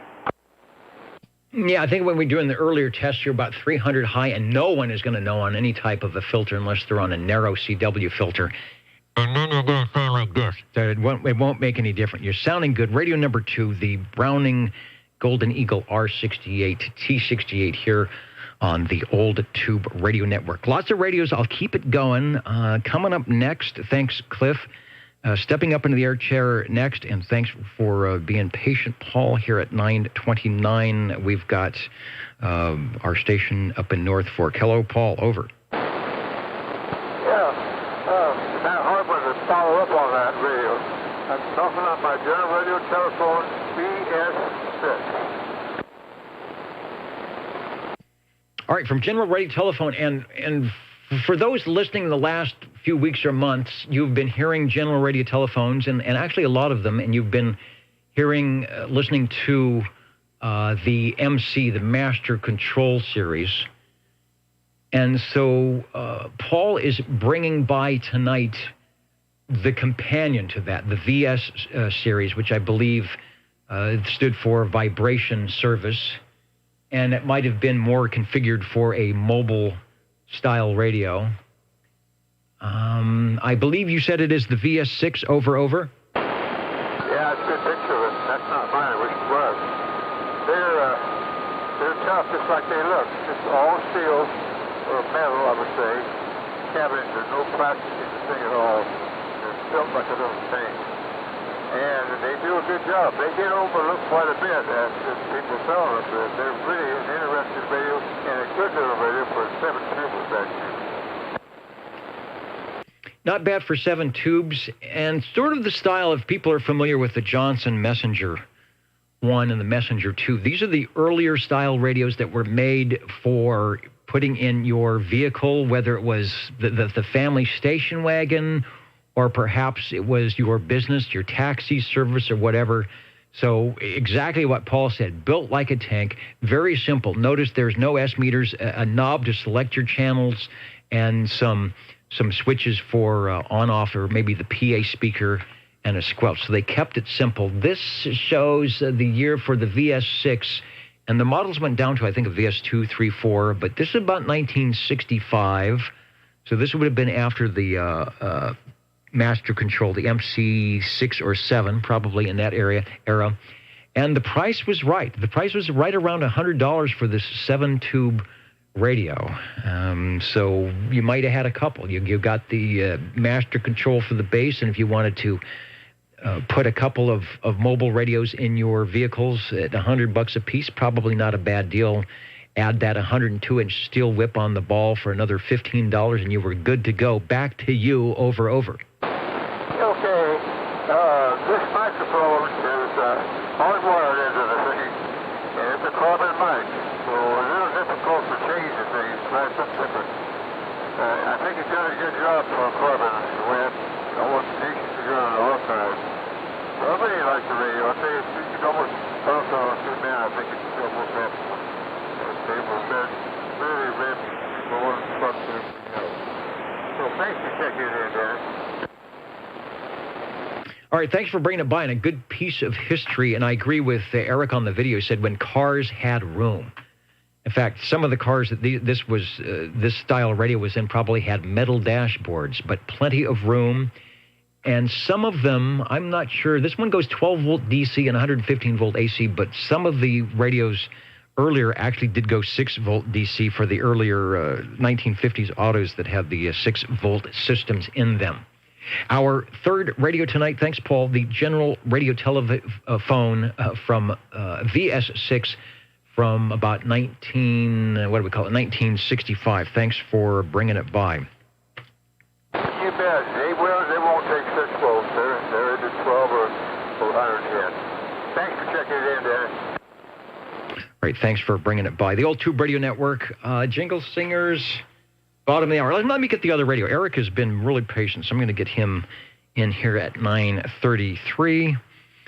And we'll go over to 17. Hopefully you are still with us, Eric. Sometimes I worry that, if you're checking in a radio that's drifty or you're not sure about, and it's been warming up for hours, that it may not be there. But I bet whatever you have is probably rock solid right now. So go ahead and take a transmission over. Well, it's certainly warmed up. Anyway, for your listening pleasure, we have the Eagle R27 S23 combination with the on-the-air light glowing and the banana mic bringing you the audio. And audio, it is bringing quite well. Go ahead and key it up again. The ping sort of got off to a bad start on that one. I heard everything you said, but to give it another transmission.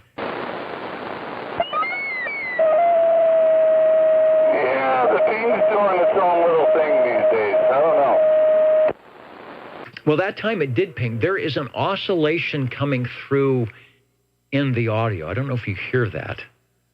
And I'm not sure if that's a microphone thing, a matching thing, and I know I haven't heard it before in that particular radio, so it may just be wanting to get keyed up a few times. Back to you.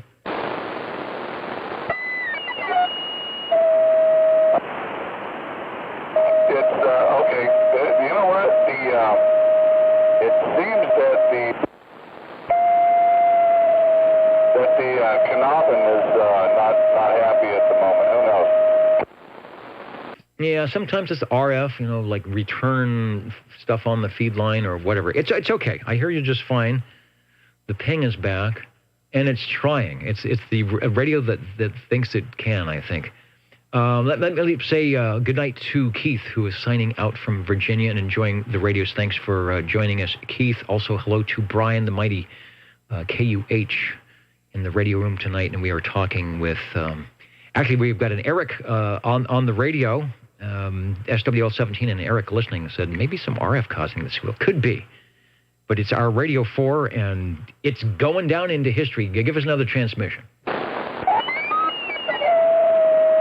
RF has a way of sneaking in, doggone it. Hopefully I can figure it out.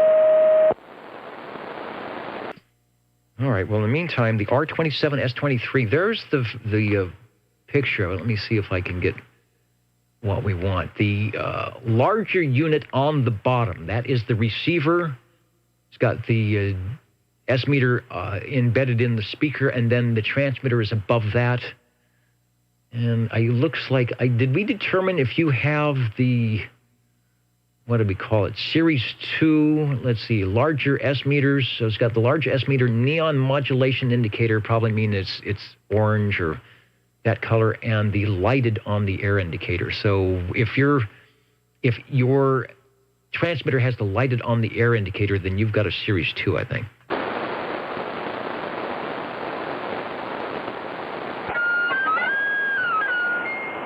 All right, just for the heck of it, in between transmissions, we snuck the non-amplified D104 microphone. It does have the on-the-air light on the right-hand side. Big red rectangle with on-the-air glowing as we speak. Oh, wow. You're on the same radio? Correct. Wow, what a difference. The ping is loud and clear.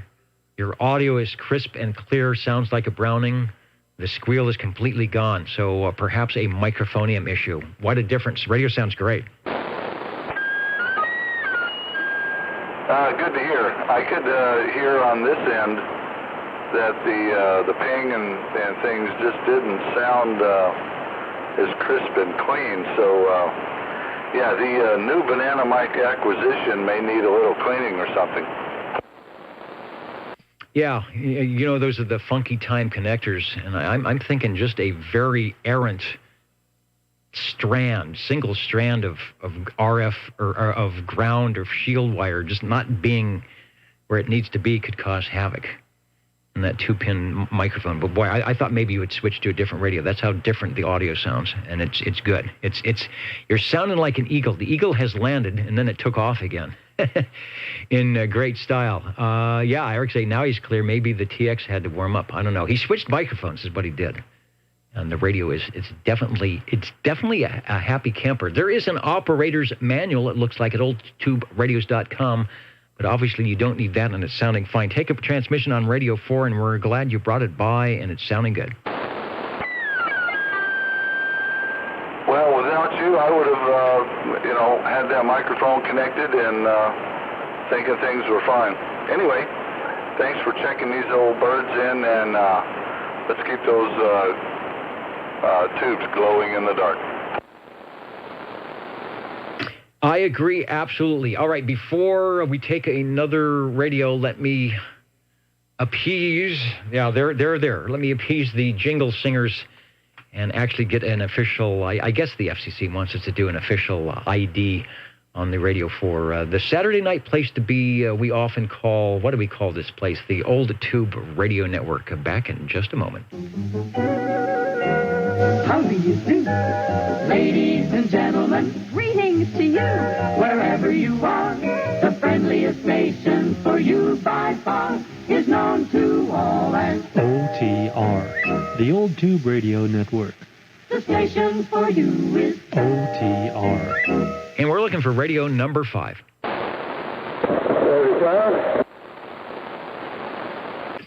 And Paul, I hear you. Step up in the air chair here at 940 and take a transmission on, we'll call it Radio 5, over. Yeah, this is performing like a player should be performing, as typical for a courier. So Fleet Courier 30B plus.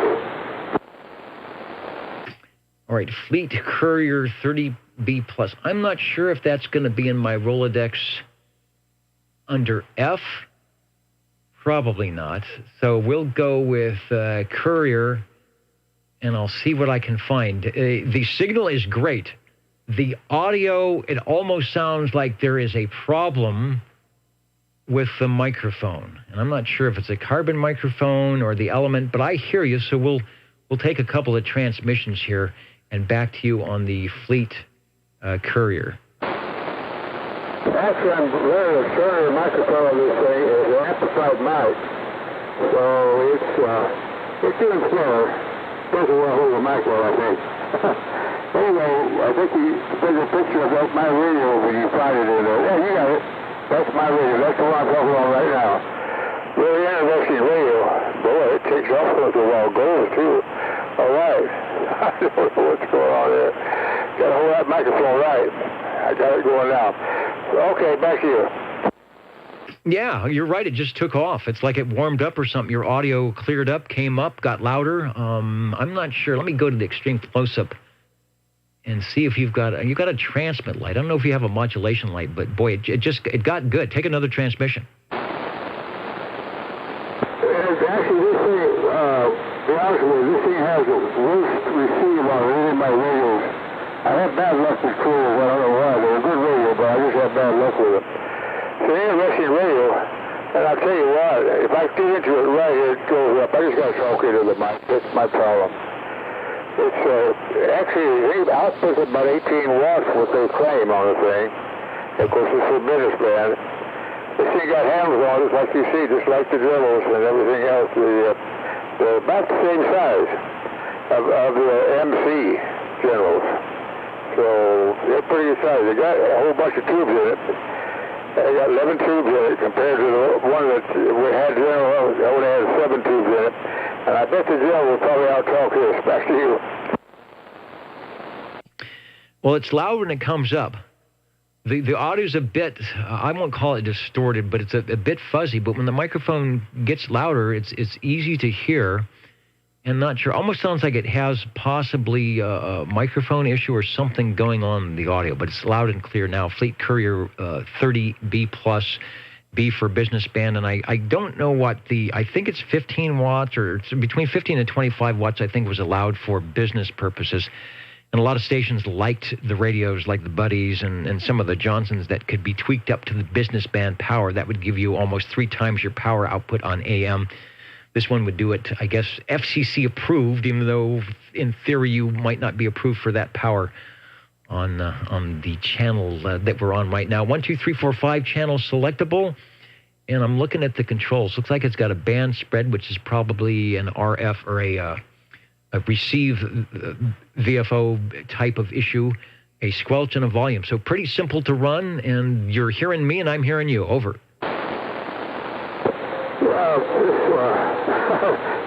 Well, I can't hardly hear anything what you're saying, so if I just drop off and drop down completely, it'll be interesting to see. There it goes again. Well, I'll tell you what, it's trying to work for me. It's picking up quite a small watts. This is fun. Anyway, I've got to back off here. I can't hear you at all, so I hope you enjoy it. Thanks for checking it in, Dennis. Yeah, I enjoy it. Yeah, it has something to do with it warming up. When you take a transmission, it starts out a little muffled, and then as you can tell that it's jumping to life, we hear that same spark coming out of the transmitter. So, like we say, some radios just need a little dusting, a little time to get on the air, and we appreciate you doing that on especially something like this that a lot of people don't hear. The Fleet Courier 30B plus. Notice it has the rack handles, like you said, all of the general radio telephone. So maybe they figured it looks more businessy that way. Radio number 5. Thanks for bringing it by. Thank you. Number 7. Hello, radio. Jump on up to the air chair here at 9:45, and we'll put you for Radio 6 with a very good sounding some model of Eagle. Over. Or a Browning, actually. Yes, that would be correct. The Browning Golden Eagle Mark 9, R68, T68. I said Eagle, but it very well could be a Browning before the Eagle series came out. The first one was the R27S23 that Eric brought by. That was the first Browning to have the Eagle designation. Then the next radio, which is the one you have there, was the first Golden Eagle before they made the Mark II.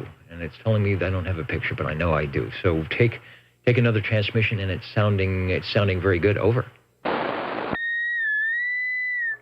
And this one just has the banana mic attached, no amplification. And this is also, if I remember correctly, is the Series 2 of the model. Yeah, another Series 1, Series 2 situation where on this case, on the Series 2 of the radio, this was 1967 to 68. Original price about $395. The Browning Golden Eagle Series 2 transmitter has the lighted on-the-air light rather than the spotlight. And some receivers have variable RF gain. Others have a 3-position switch for RF gain. Optional wood cabinet at $25 in the day, and optional bass speaker at $23.50, which you're actually showing in an advertisement that we have up here as well. I think you said you don't have either of those bonus options, but you are sounding good nonetheless. Over. Yeah, I would have loved to have gotten those when they were that kind of a price. Man, that would have been really nice. But nope, just the radio, the microphone, and that's it.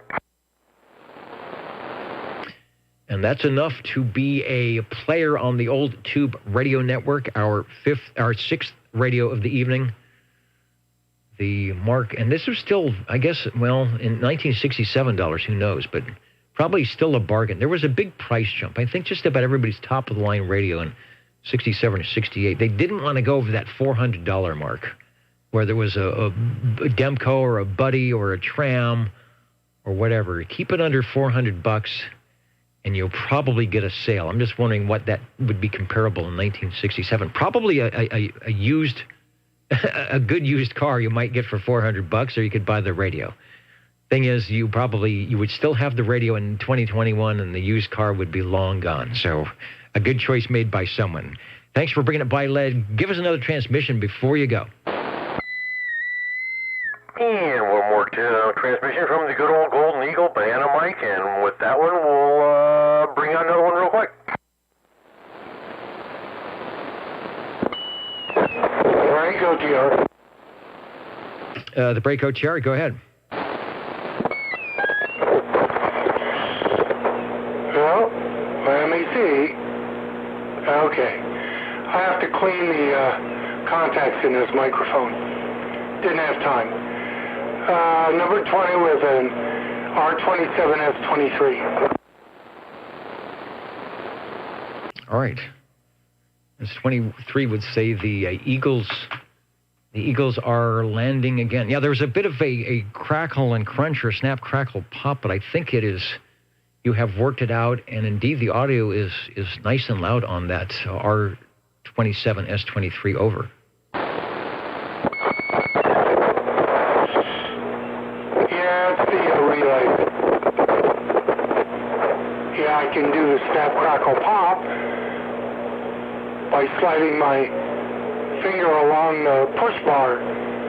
This is a 1970s plus 2 desk mic that I use with this. I can put D104 on and you won't hear that. As long as I keep my finger down solid, it seems to be okay because I can see it in the mirror, in the meter. Anyway, R27S23, I had to work on this. I had it on earlier in the day, and it fizzled out. Excuse me. A couple of caps and 2 12AT7 tubes were bad, and a little tuning, and it's almost back up to snuff. I have to do a few other things to it maybe, but right now I seem to hear everybody, and I think it gets out fairly well. Yeah, it gets out great. It's very loud. And if you can be heard and people are coming back to you, you know it is good. The Browning Laboratories Incorporated, 1269 Union Avenue, Laconia, New Hampshire, 03246. And according to their ad, the world's finest CB base station, the Browning Eagle is the most modern base station you can buy. It has all the latest features you've been looking for, and it delivers that famous Browning base station performance. If you want the base station that's the talk of the CB airwaves. This is back in 1965, and I think it still is. The talk of the CB airwaves, get the station, you want the Browning Eagle, the undisputed mark of excellence in CB radio. Back to you.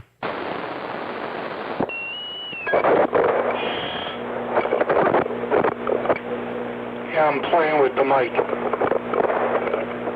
Okay. Yeah, I also did 3 capacitors in this thing. Oops. There we go. Good thing I have a nice sensitive meter on this thing. I can see it bouncing up and down when I move my hand.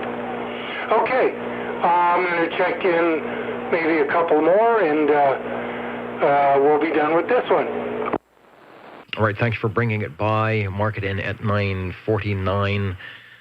Radio 7, the Browning Eagle R27 S23. Thanks.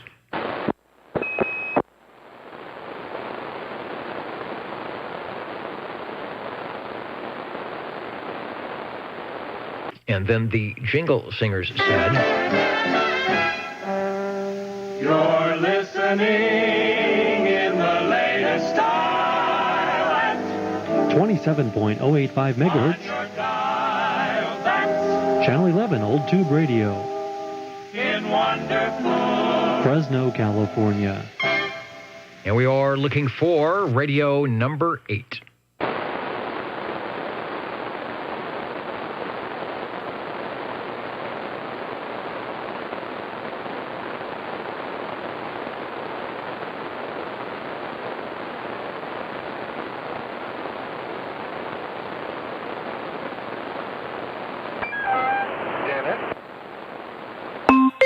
This is the basic Dennis. Okay. Got a question there for you.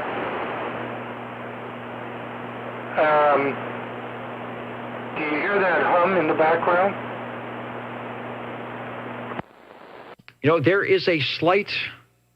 It's weird. Your signal sort of faded in like an ocean wave. There is a slight, very slight AC note. Over.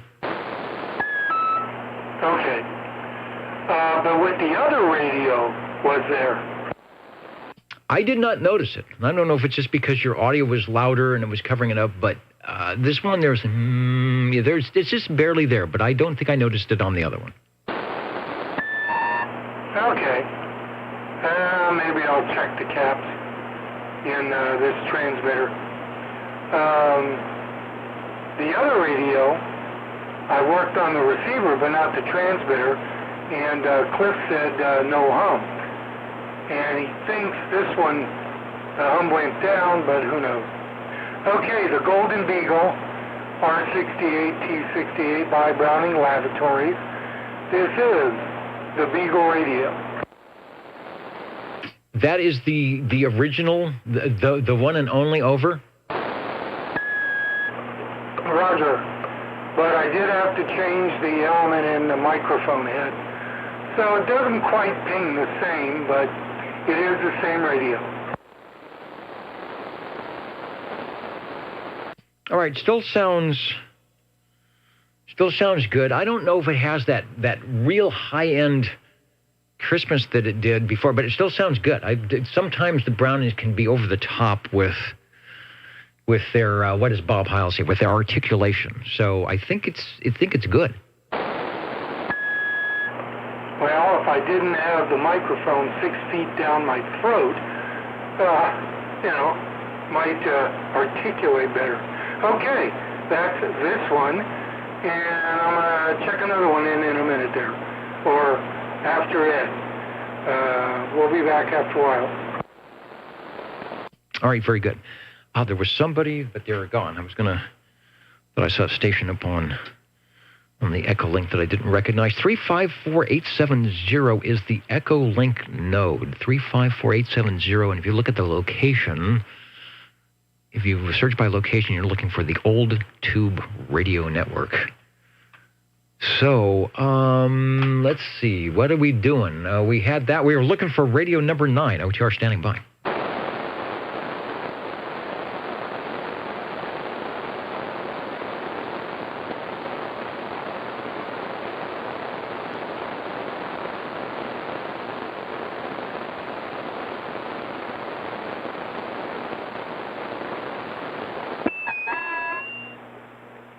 How about this one? I think the way they're kind of fading in.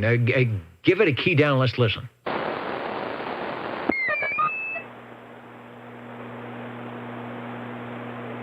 Yeah, fading out, fading in. Don't you love it? Yeah, I didn't look at the S meter. I don't know if that's the audio, like you're turning something up, or if that's the signal coming in. That was interesting. But as whatever fades in, you do hear a little bit of the AC note. I'm not even sure it's an AC note. It could be some some induction from something in the room. You know how the fluorescent lights, and although it doesn't sound like a light, or something in the background because the Eagles have such great pickup in the audio. Maybe you've got something buzzing on a table. I've had that before. We have something running, and it's vibrating through the table, and it picks up in the microphone when you get more audio. Well, please don't say that I might have an induction notice. I got one of those back in 1968.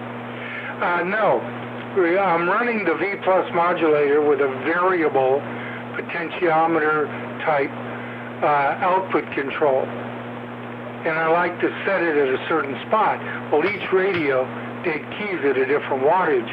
So after I key up, I wait for it to drop, and then I lower it or raise it, and that's what you've been noticing.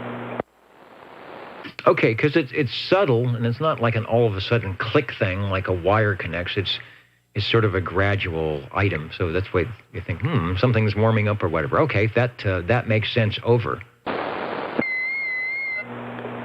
Okay, this is the Browning Golden Eagle R68T68 Series 1.5, we'll say, because I'm not sure how they did it. This is the receiver with the RF gain variable control, but I put the wrong transmitter up on top. This one has the on-air light. I've got another one that says Spot, like come here Spot, or get out Spot. But I forgot to I brought this one in instead. Anyway, I'm going to take that and that Spot transmitter and put it with this one. And so I'll have what might be a true Series 1. I'm not sure. They always talk about the Series 2 with the switch and the Series 1, or actually on the back it doesn't say Series. It says, what does it say on the back? It might say Series, but it says Series B on the back of the other one I was just on the receiver. It says Series B. Series B. All right. Well, the way you described it earlier, it sounded like it had some Series B things. Like you said, you call it the 1.5 or half. So part of it is good enough to be a Series B. Your radios are generating a lot of philosophical responses from our SWLs tonight, Harvey. Some people are saying, I wonder if you key up with the audio all the way down and we don't hear you, does that mean you're actually there? You know, like that thing about the tree falling in the forest? And then some people say they like it when it fades out. It's sort of one of the sign-offs, one of the guys on 40 meters used to say, some people bring joy to the frequency by signing on and others by signing off. But you definitely bring us joy here on the Old Tube Radio Network when you sign on with your various selection of radios.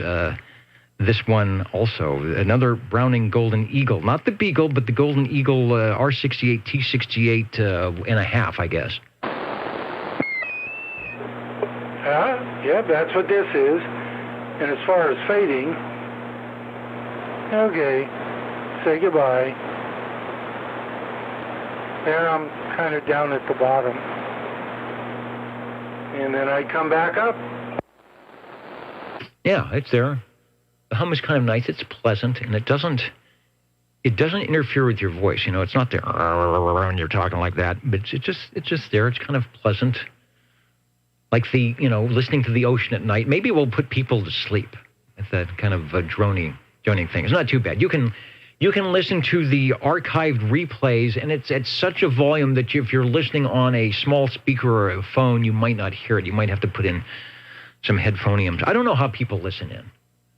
I don't know if they're listening on small speakers or somebody emailed me once, and there was this giant television that they're watching OTR on. So, I mean, some people really go all out in the Old Tube Radio Network. So we appreciate our Tube Radio operators doing the same thing to put on the show. And as you know, Harvey, it could possibly be, marginal filter cap, or as you said, a series of items between the microphone, the radio, the range boost, and whatever. It's good, and it's sounding good, and it's Radio 9, and thanks for bringing it by over. Hey, Roger. Okay. Or instead of Roger, Dennis. But, I like this model. Actually, I like the R27S23 real well. So I'm going to, when I can, it's working well enough. I'll probably leave it alone for a while. Okay, one more tonight, and that'll be it for me. Okay, I like it. You're sort of making up for last week, and we appreciate that. We'll be listening. Number 7. 60. Number 7, hello, Ed. Step up into the air chair. You are Radio 10, our next radio at 10:03. And 60 is back, and you will be Radio 11 after Ed. There is plenty of good stuff still in the green room, so take a break there, and I will have one of our crew bring you up to the air chair when it is your turn. Hello, Mr. Ed. Over. And hello, OTR. This one's the Browning Golden Eagle Mark III SSB with the Golden D104. The Golden D104. I'm just looking. Normally, the Mark IIIs are the Brownings that we hear. I'll say it seems that it's the ones we hear the most when Brownings show up. Although tonight, I'm going to say you are the first. We've had the R68, T68, the R27, the R68, R68. So that is the first. This is the first. That is the first Mark III. And of course, it is sounding as good as it always does. Over. Well, thank you. Yep, figure we bring in the Mark III for the last radio for tonight, and after that, we'll go back to the other radio and just take a listen to the rest of the program anyway. Okay, it's about that time. Where does the time go? It just flew by tonight. Jingle Singer's getting the night off. The limousine is still... Oh, he's just pulling up. The limousine is just pulling up. So, yeah, last call for the limo rides. Sure, we'll get a few more. We've got another radio hanging on with us there. So the Browning... I can't even read my writing. The Browning Golden Eagle Mark III SSB with the Golden D104. Let me go back to the full screen picture, because that says it all. Take another transmission before you go. There you go. Yep, the good old Golden Eagle Mark III and the Golden Eagle D104. Nice match, and yeah, works pretty well. With that, we'll let you get to the other gentleman, and we'll take a listen. All right, thank you for bringing by another radio for our collection. And as I often said throughout the years, I think when we get to our millionth radio, and I don't know, whoever is the net controller at that time, and I'm not sure when that will be. As you know, we've been doing this for 36 years. There will be like confetti and balloons and all sorts of stuff emanating from the ceiling, and there will be a big party. And I'm not even. They won't tell me. They won't tell me what radio that we're on in the grand total of things. So keep them coming, folks. All right. 10:06 here on the West Coast, Pacific Daylight Time.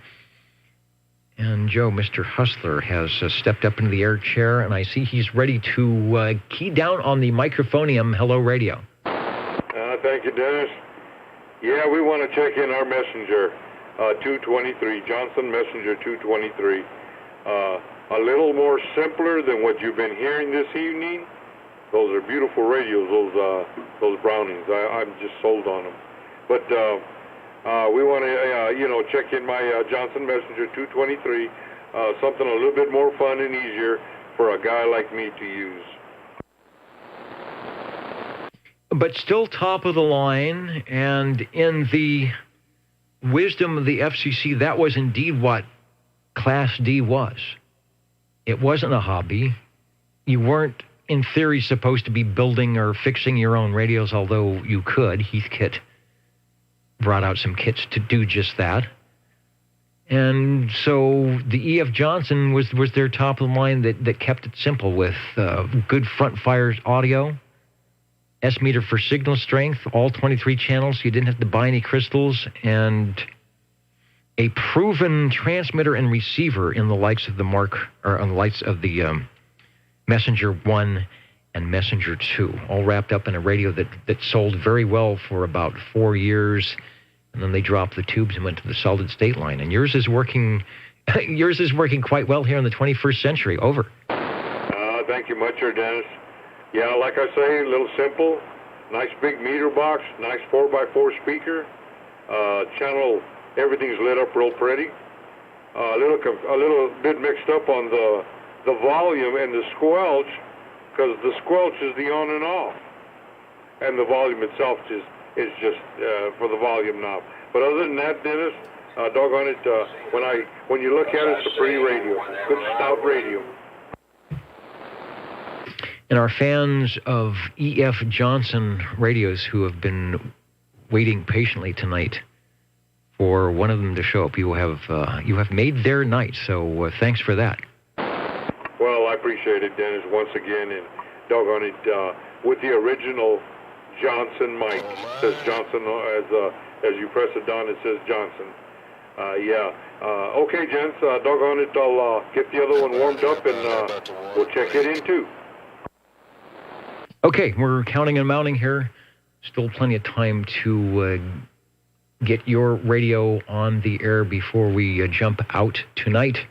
And I appreciate, as always, the efforts of our tube radio operators to populate the airwaves here tonight, to let people get an idea of what it sounded like when these radios were brand new, and sort of the demeanor, of course, as well, of Citizen Band Radio. OTR standing by.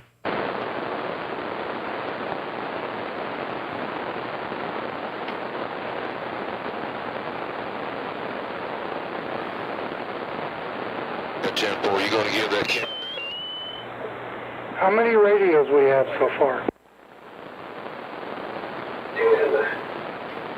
All right, so far tonight, that is a good question. We have a total of 11.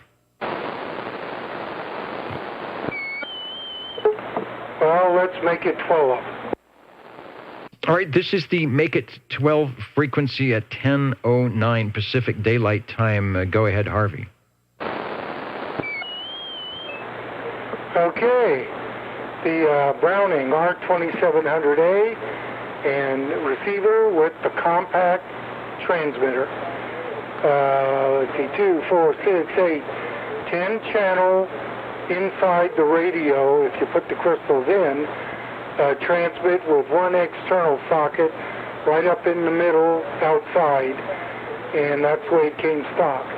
And I have channel 11 in there, and unamplified D104. Very smooth audio.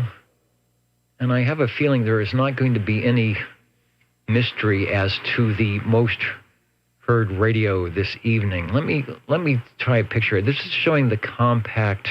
I think this is the compact transmitter. It may not have the right receiver with it. But the compact transmitter, and that doesn't show very well, does it? 1, 2, 3, 4, 5. That's got the channel selector right in the middle and the red light on the right opposite the mic connector, right? Roger. It's got the on-the-air modulation light to the right. Does not say on the air. Mic plug on the left. And that's the way it came stock, with the mic plug on the left. And it's I think one of the smallest transmitters. That T2700 and T2700S transmitters, they're all about these are all about same size. They're smaller. Are you aware in your kind of opening up of cabinets and things that the compact transmitter was lacking or missing anything compared to, say, its transmitter before or after, or were they just figuring out a way to smash things in there with a little less space? Well, from the literature I've read, the first receiver was the R2700, and ham radio operators, when they were using 11 meters, used it with other transmitters, and they liked it and said, hey, why don't you guys at Browning make a transmitter? Well, they did, but for 11 meters, like this, and it was the S9. That's from the literature I've read. 6-channel transmit on the S9. On the air light, a Vox and normal switch, which on my S9 works fine, and spot switch, and a meter. After that, they came out with the 23S9, no Vox switch, but basically kind of the same thing, somewhat. Anyway, but in those days, people thought the S9 was a little too expensive, so they came up with cheaper ones that were smaller, no meters, the T2700 with, I think, without the power supply, and the T2700F with its power supply, and then, but they only had about 5 or 6 channels. Then they came up with this one, the compact, with 11 channels. Let's see, 2, 4, 5, yeah, 11 channels. Still no meter, but no power supply. It gets its power from the receiver. Okay, so some clever ways of figuring out what you can take in and what you can take out. And also amazing at that time that they were doing a lot of engineering, you know, back to the drawing board. Let's try this, back to the drawing board. Let's try that, because they had a lot of employees. Browning with what at one time, 250 employees. We saw the pictures of the group there, and engineers, and so life was good. Life was good for CB radio manufacturers in the USA back in the mid-1960s, just like it was for probably car manufacturers in the 1920s when there were more than 3 or 4 makes of cars, but things changed. Radio 12, you're listening to Harvey on his Browning R2700, and is it 2700A? I've written down 2700 on the receive side and the compact TX transmitter. Thanks to you. I'll take another transmission, and then I want to see if there's anybody else that wants to get in before we sign out here tonight. Over. Okay. It's the R2700A receiver. According to sales brochures that I have, this is how they sold it. I'm not sure what microphone. I don't remember a picture of that in the brochure. It could be a banana mic. But they sold a compact transmitter with the R2700A. I kind of like this. I'm looking, though, for T2700 or T2700F. I'm kind of interested in that. You may need to proxy me in next week. It's Turlock Modesto Saturday next week. Okay, well, I will look for your possible SWLing from somewhere. You might be one of the unknown SWLs, but of course we should be here. And we'll have, you know what? We'll have to get you an APRS. I'm not sure if you're driving a company vehicle or not, but we could track you. We could track you on the APRS beacon, and if I was smart, I would know a way to get. And I don't see anybody on there right now, but yeah. All right, we'll give you the proxy next week, and thanks for your good radios tonight. Over. Okay. Or if you listen to the Highway Patrol channel on a scanner, you can track me because I drive very fast, and I might get pulled over a bit. No, you don't want to do that. And actually, the APRS, if you have it set up right, will, as it dings the satellites above you, will actually track your speed. So I'll know. I'll be like Santa Claus. I'll know if you're being naughty and nice. And you know if you drive just like 3 or 4 miles an hour slower, you will not be in that big buzz of cars that runs down 99 that you have to fight all the way down. You could just like 3 miles an hour over on the right side, and you are by yourself the whole trip. And you can relax and key up the radio. All right, so back to you.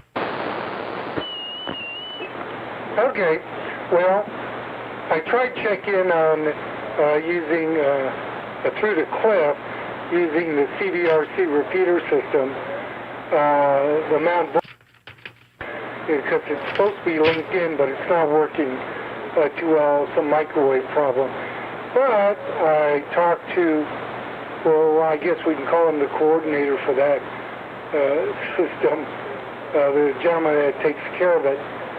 And he said the Santa Rita repeater on 70 centimeters, which is on the west side of the valley, he's able to get in all the way from Sacramento. So when he's up and down 99. So I'm going to try it next Saturday and see if I can get to Cliff or whoever wants to be on the CBRC thing. If you're on the 2-meter Meadow Lakes repeater, they're all linked in. So if I hit the Santa Rita one, you'll hear me. Okay, I'm going to back out, listen for the last bit, and that's it for me. Hey, Coach, you are? All right, very good. Yeah, there's some very good repeater links up and down the system, and the west side actually do get good coverage, and I've been exploring those and chatting on those, and they work well. And I'm usually on the simplex frequency, so I'm gonna have to get a really, really big antenna. There was a thanks for being patient. There was a breaking station for OTR. Go ahead, please. You're 131, checking in really. Hey, not a problem. I was just counting your page 4, and I noticed you were not there, but I'm adding you now, and that gives us an extra SWL check-in. So I guess if I'm checking you in, you're not late enough, so that's good. All right, Dennis, thanks. And the O2 radio jingle singers, I see the limo is pulled into the slot. Looks like they're closing it down there, and the jingle singers are sauntering up to the microphone to do what they do best here at the past the 10 o'clock hour on the O2 Radio Network. You're tuned to OTR. Channel 11. Right here in Fresno, California. Stay with us. Old Tube Radio. And be modern. And we are counting and amounting. Time for one more, Dennis. Hey, I've got the page. Where is it? I've got it right in front of me. You'll be lucky number 13, over. 2 more. Yeah, go ahead, Joe, over. All right, Dennis. I'm going to check in this handsome, I call it a handsome, Robin T123B, my modified 39-channel Robin 23 Citizens band receiver, base or mobile. Doggone it. I know that it's late in the evening, so we're just going to make a quick check-in. Back to you. All right, I've got a different picture. Let me throw this in the mix here. It actually shows the box that it came in. The original shipping box, model T123B, 5-watt, 23-channel Citizen band transceiver. Boy, that must have been back in the day, carrying that out of the car or having it show up. I don't know. If you probably didn't do mail order. You actually went to the place and bought the thing and led it home. The looks and performance of tomorrow by the designers and engineers of today. And little did they know, today is April 10th, 2021. Take another transmission while we look at this green beauty. Over. Thank you much, Dennis. Yeah, I spent a lot of time looking at it and dusting it. I got a very clean-looking radio. There may be a little speck there of a problem. No rust, no nothing on it. And everything works fine. All my lights, the extra speaker light. You push the button there, the light comes on, so you know your extra speaker light is on, your PA, and all the lights that it's glowing on. And I brought my button out on the squelch there and gave you a little bit more tone. You know, I'm all for any radios. I like radios that can actually make me sound better without me having to fiddle with the microphonium. You always sound good on that one. Radio 13, the Robin T123B. I heard that we have another station standing by, which we will get on the radio list. And I thank you for bringing that one by. It's like, what was the old commercial back in the 60s? There's always room for Jell-O, and here at the Old Tube Radio Network, there's always room for one more radio. Thanks, Joe. Thank you, Dennis. And this is on a amplified D104. Okay, Dennis, thanks a lot, and we'll catch you next Saturday.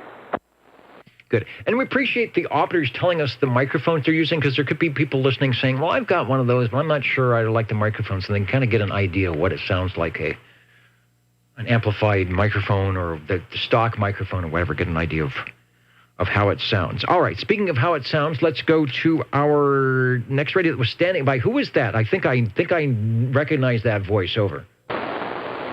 Yeah, I'm sorry. I know I did kind of try to interject myself in there real quick, but it's from the Radio Lounge. It's SWL 47 with another Robin.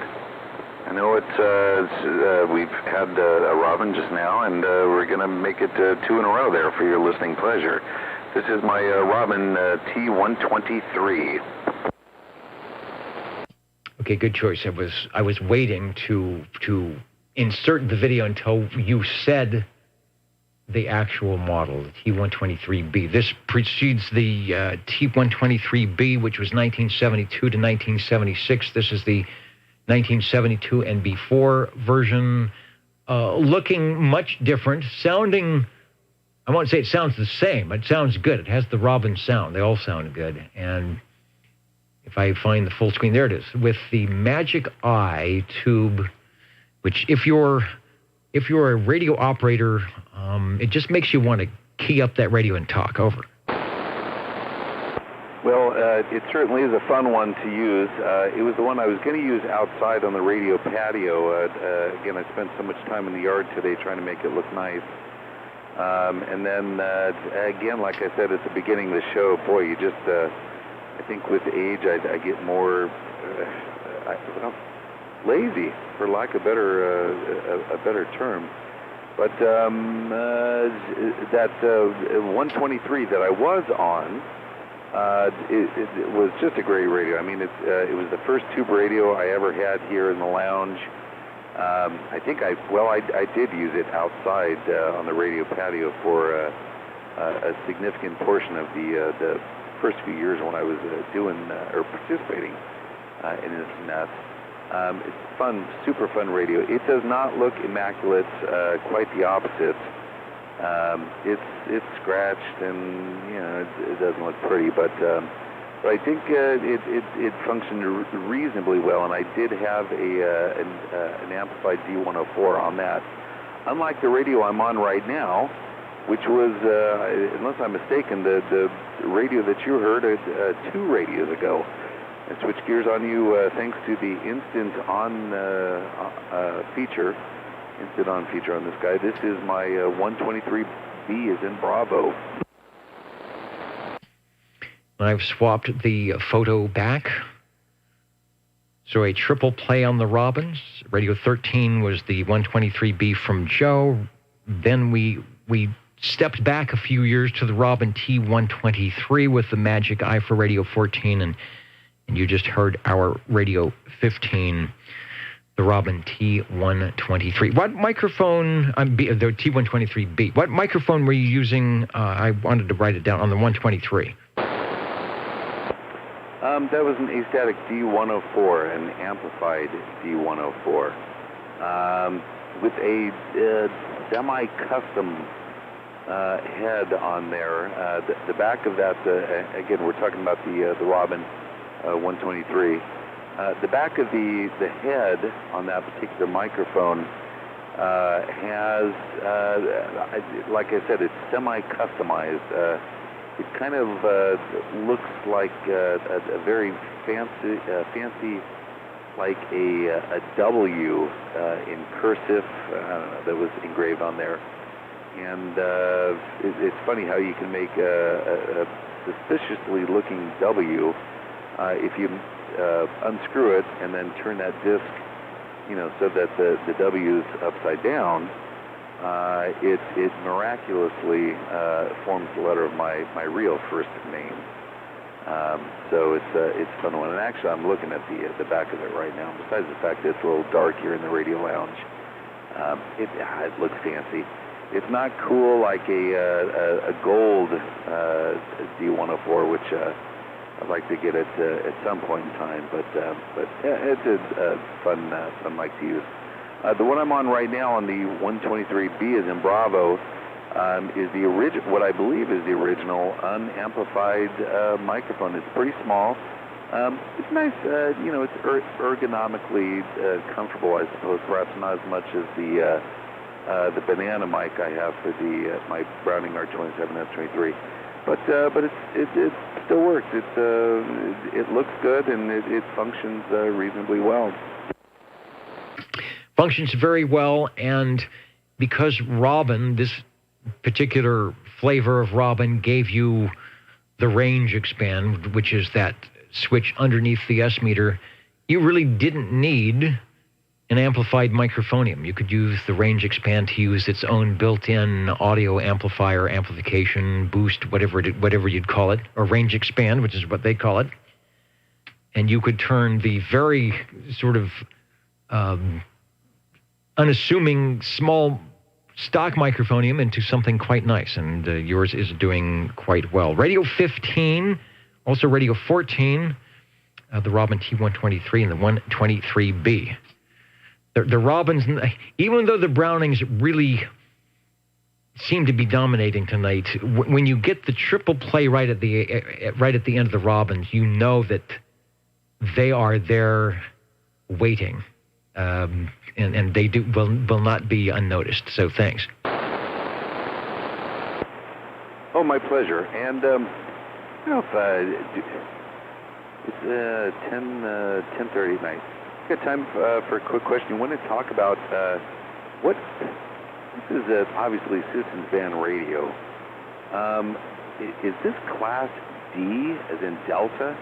Is that this 27 megahertz band that we're using? Is this considered Class D, Citizens Band Radio? Well, I'm going to say, and this, I may be getting this wrong. 11 meters is 11 meters. It's whatever the frequency is between 26,965 or however they measure it to 27,235 or 405.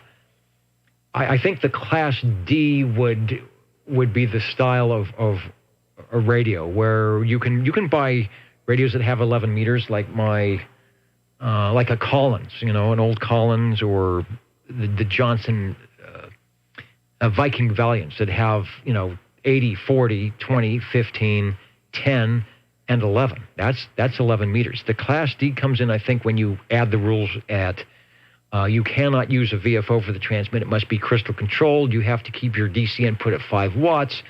And then maybe some restrictions on antenna heights and how you use the radio for hobby communications, business communications, idle chit-chat, et cetera, et cetera. So I think that's where the Class D comes in, because the 11 meters is still the 11 meters.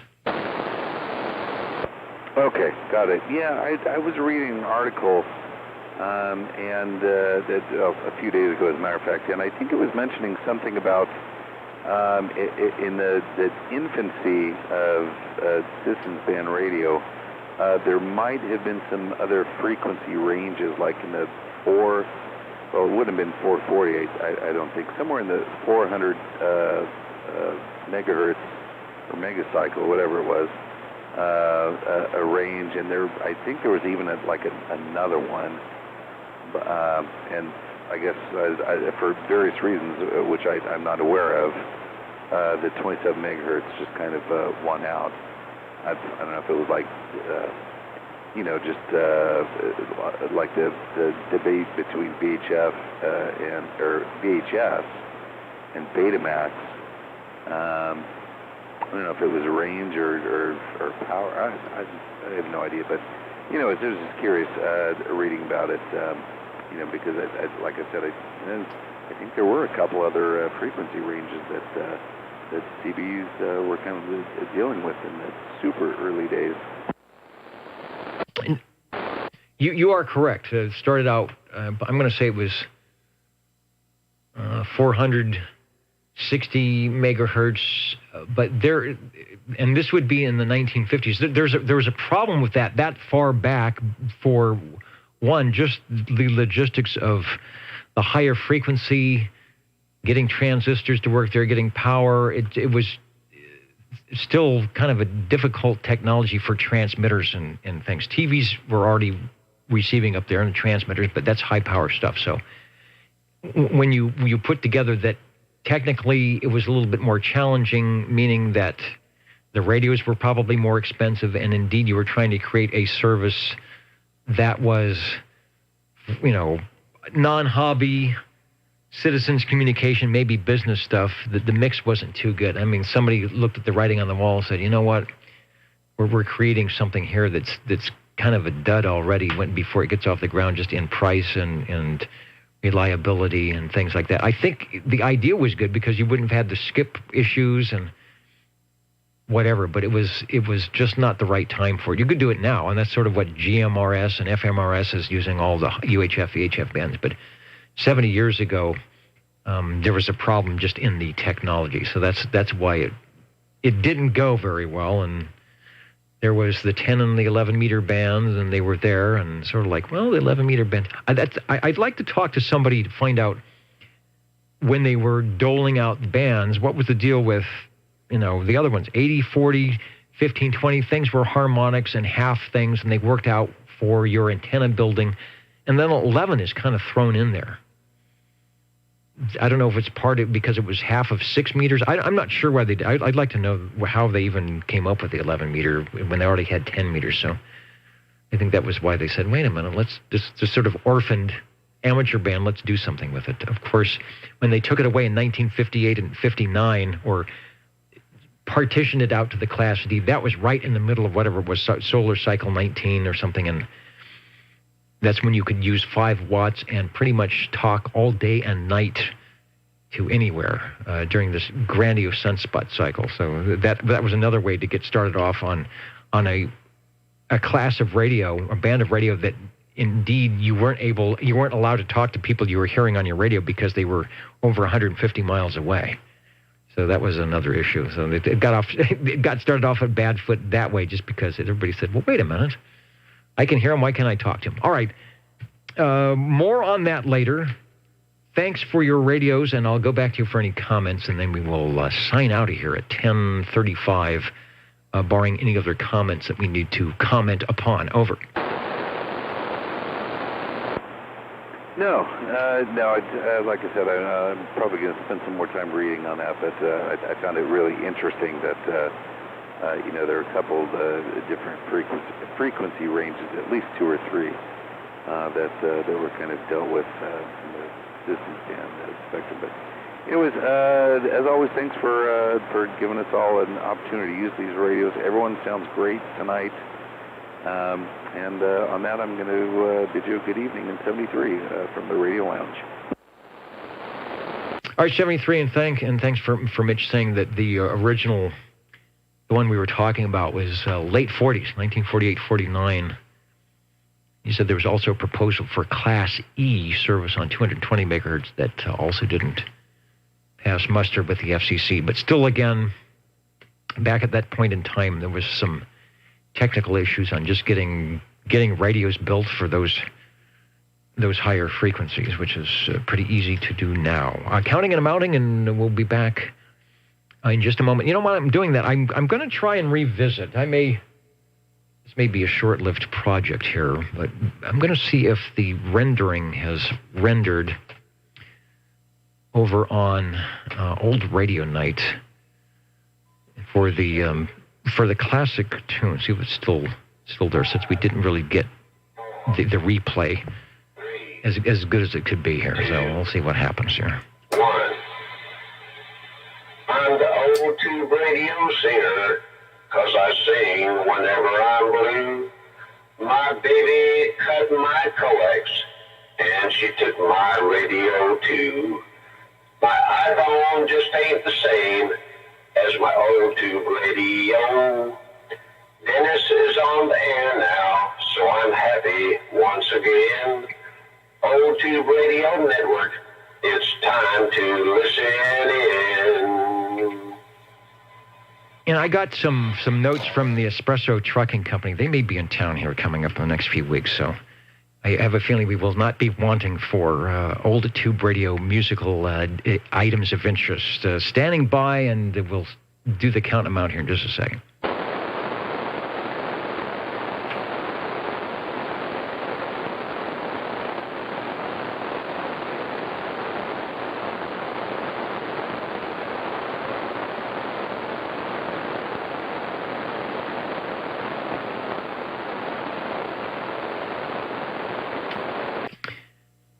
All right, I am back. Let me put in the right, let's see, what's the right video screen? You know, when you add pictures to radio, sometimes it gets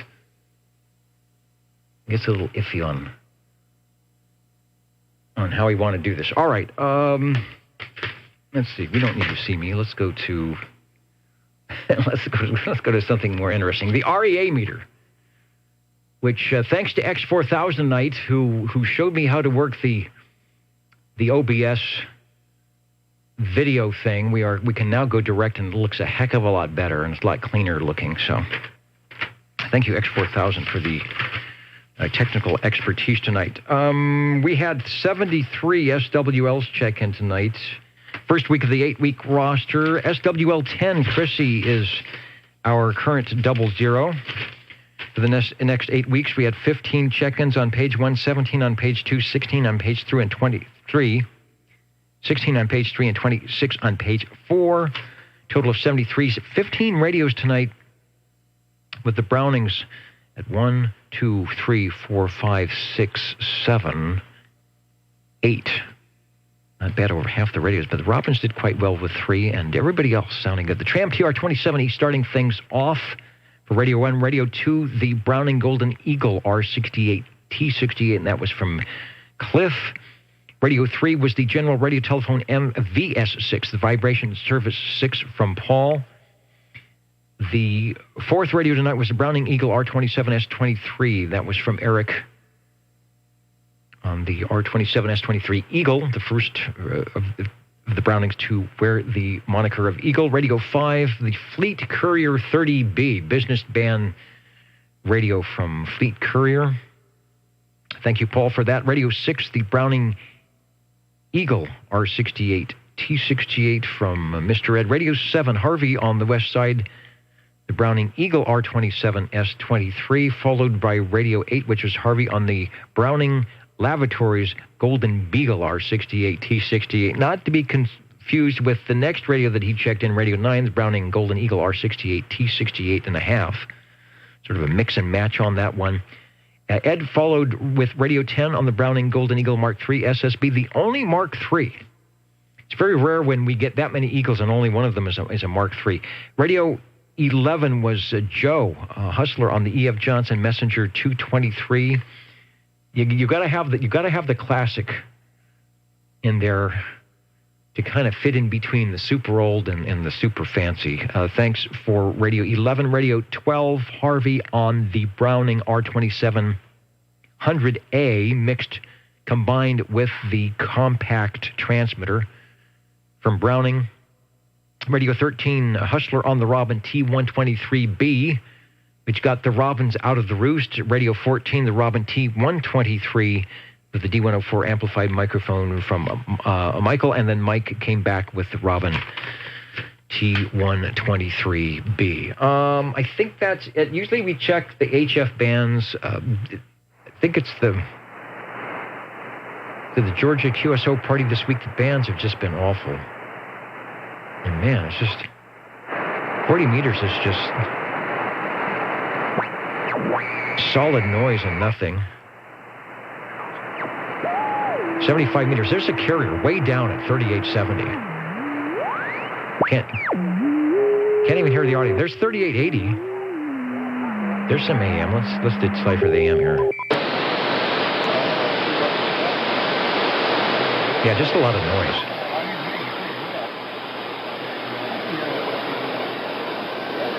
About an S5. Just too noisy to decipher the amplitude modulation.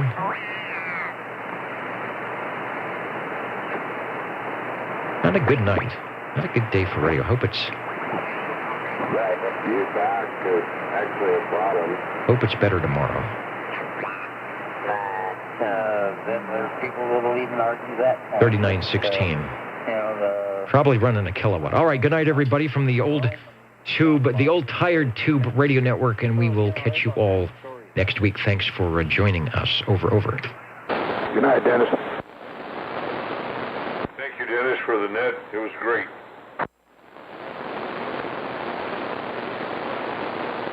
Always a great net, and thanks to Bozo Control. That good old Baker Oscar Zulu Oscar.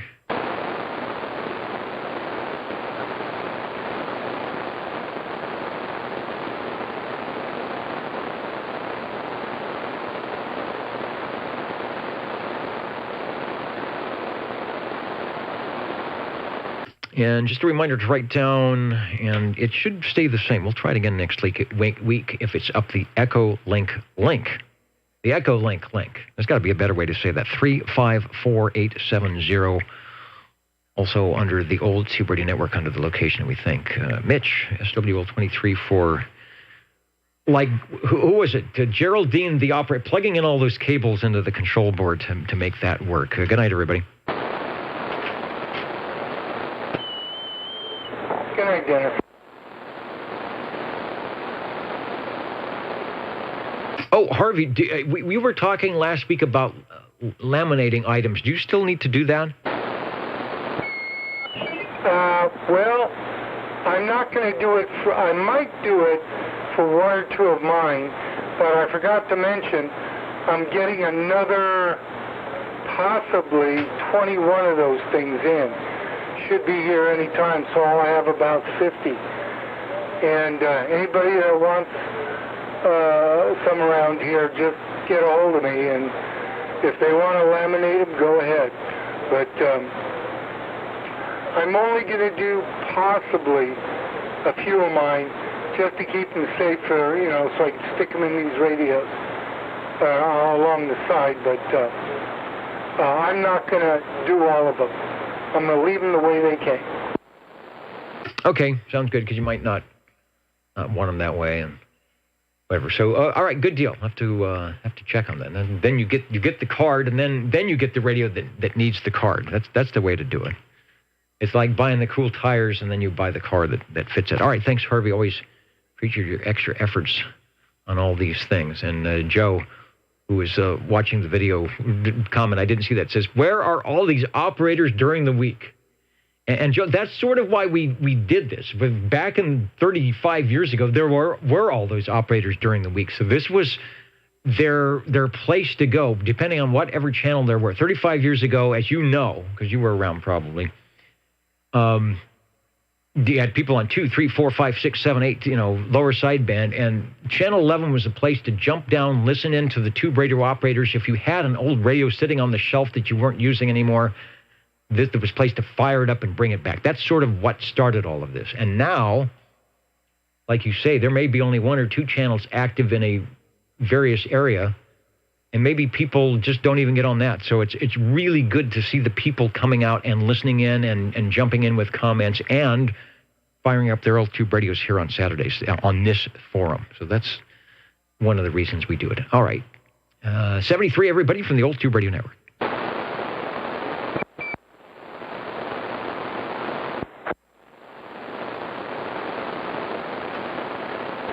Had to play with the echo, play with the echo, play with the echo. One time. And good night on the video channel. We'll catch you next week.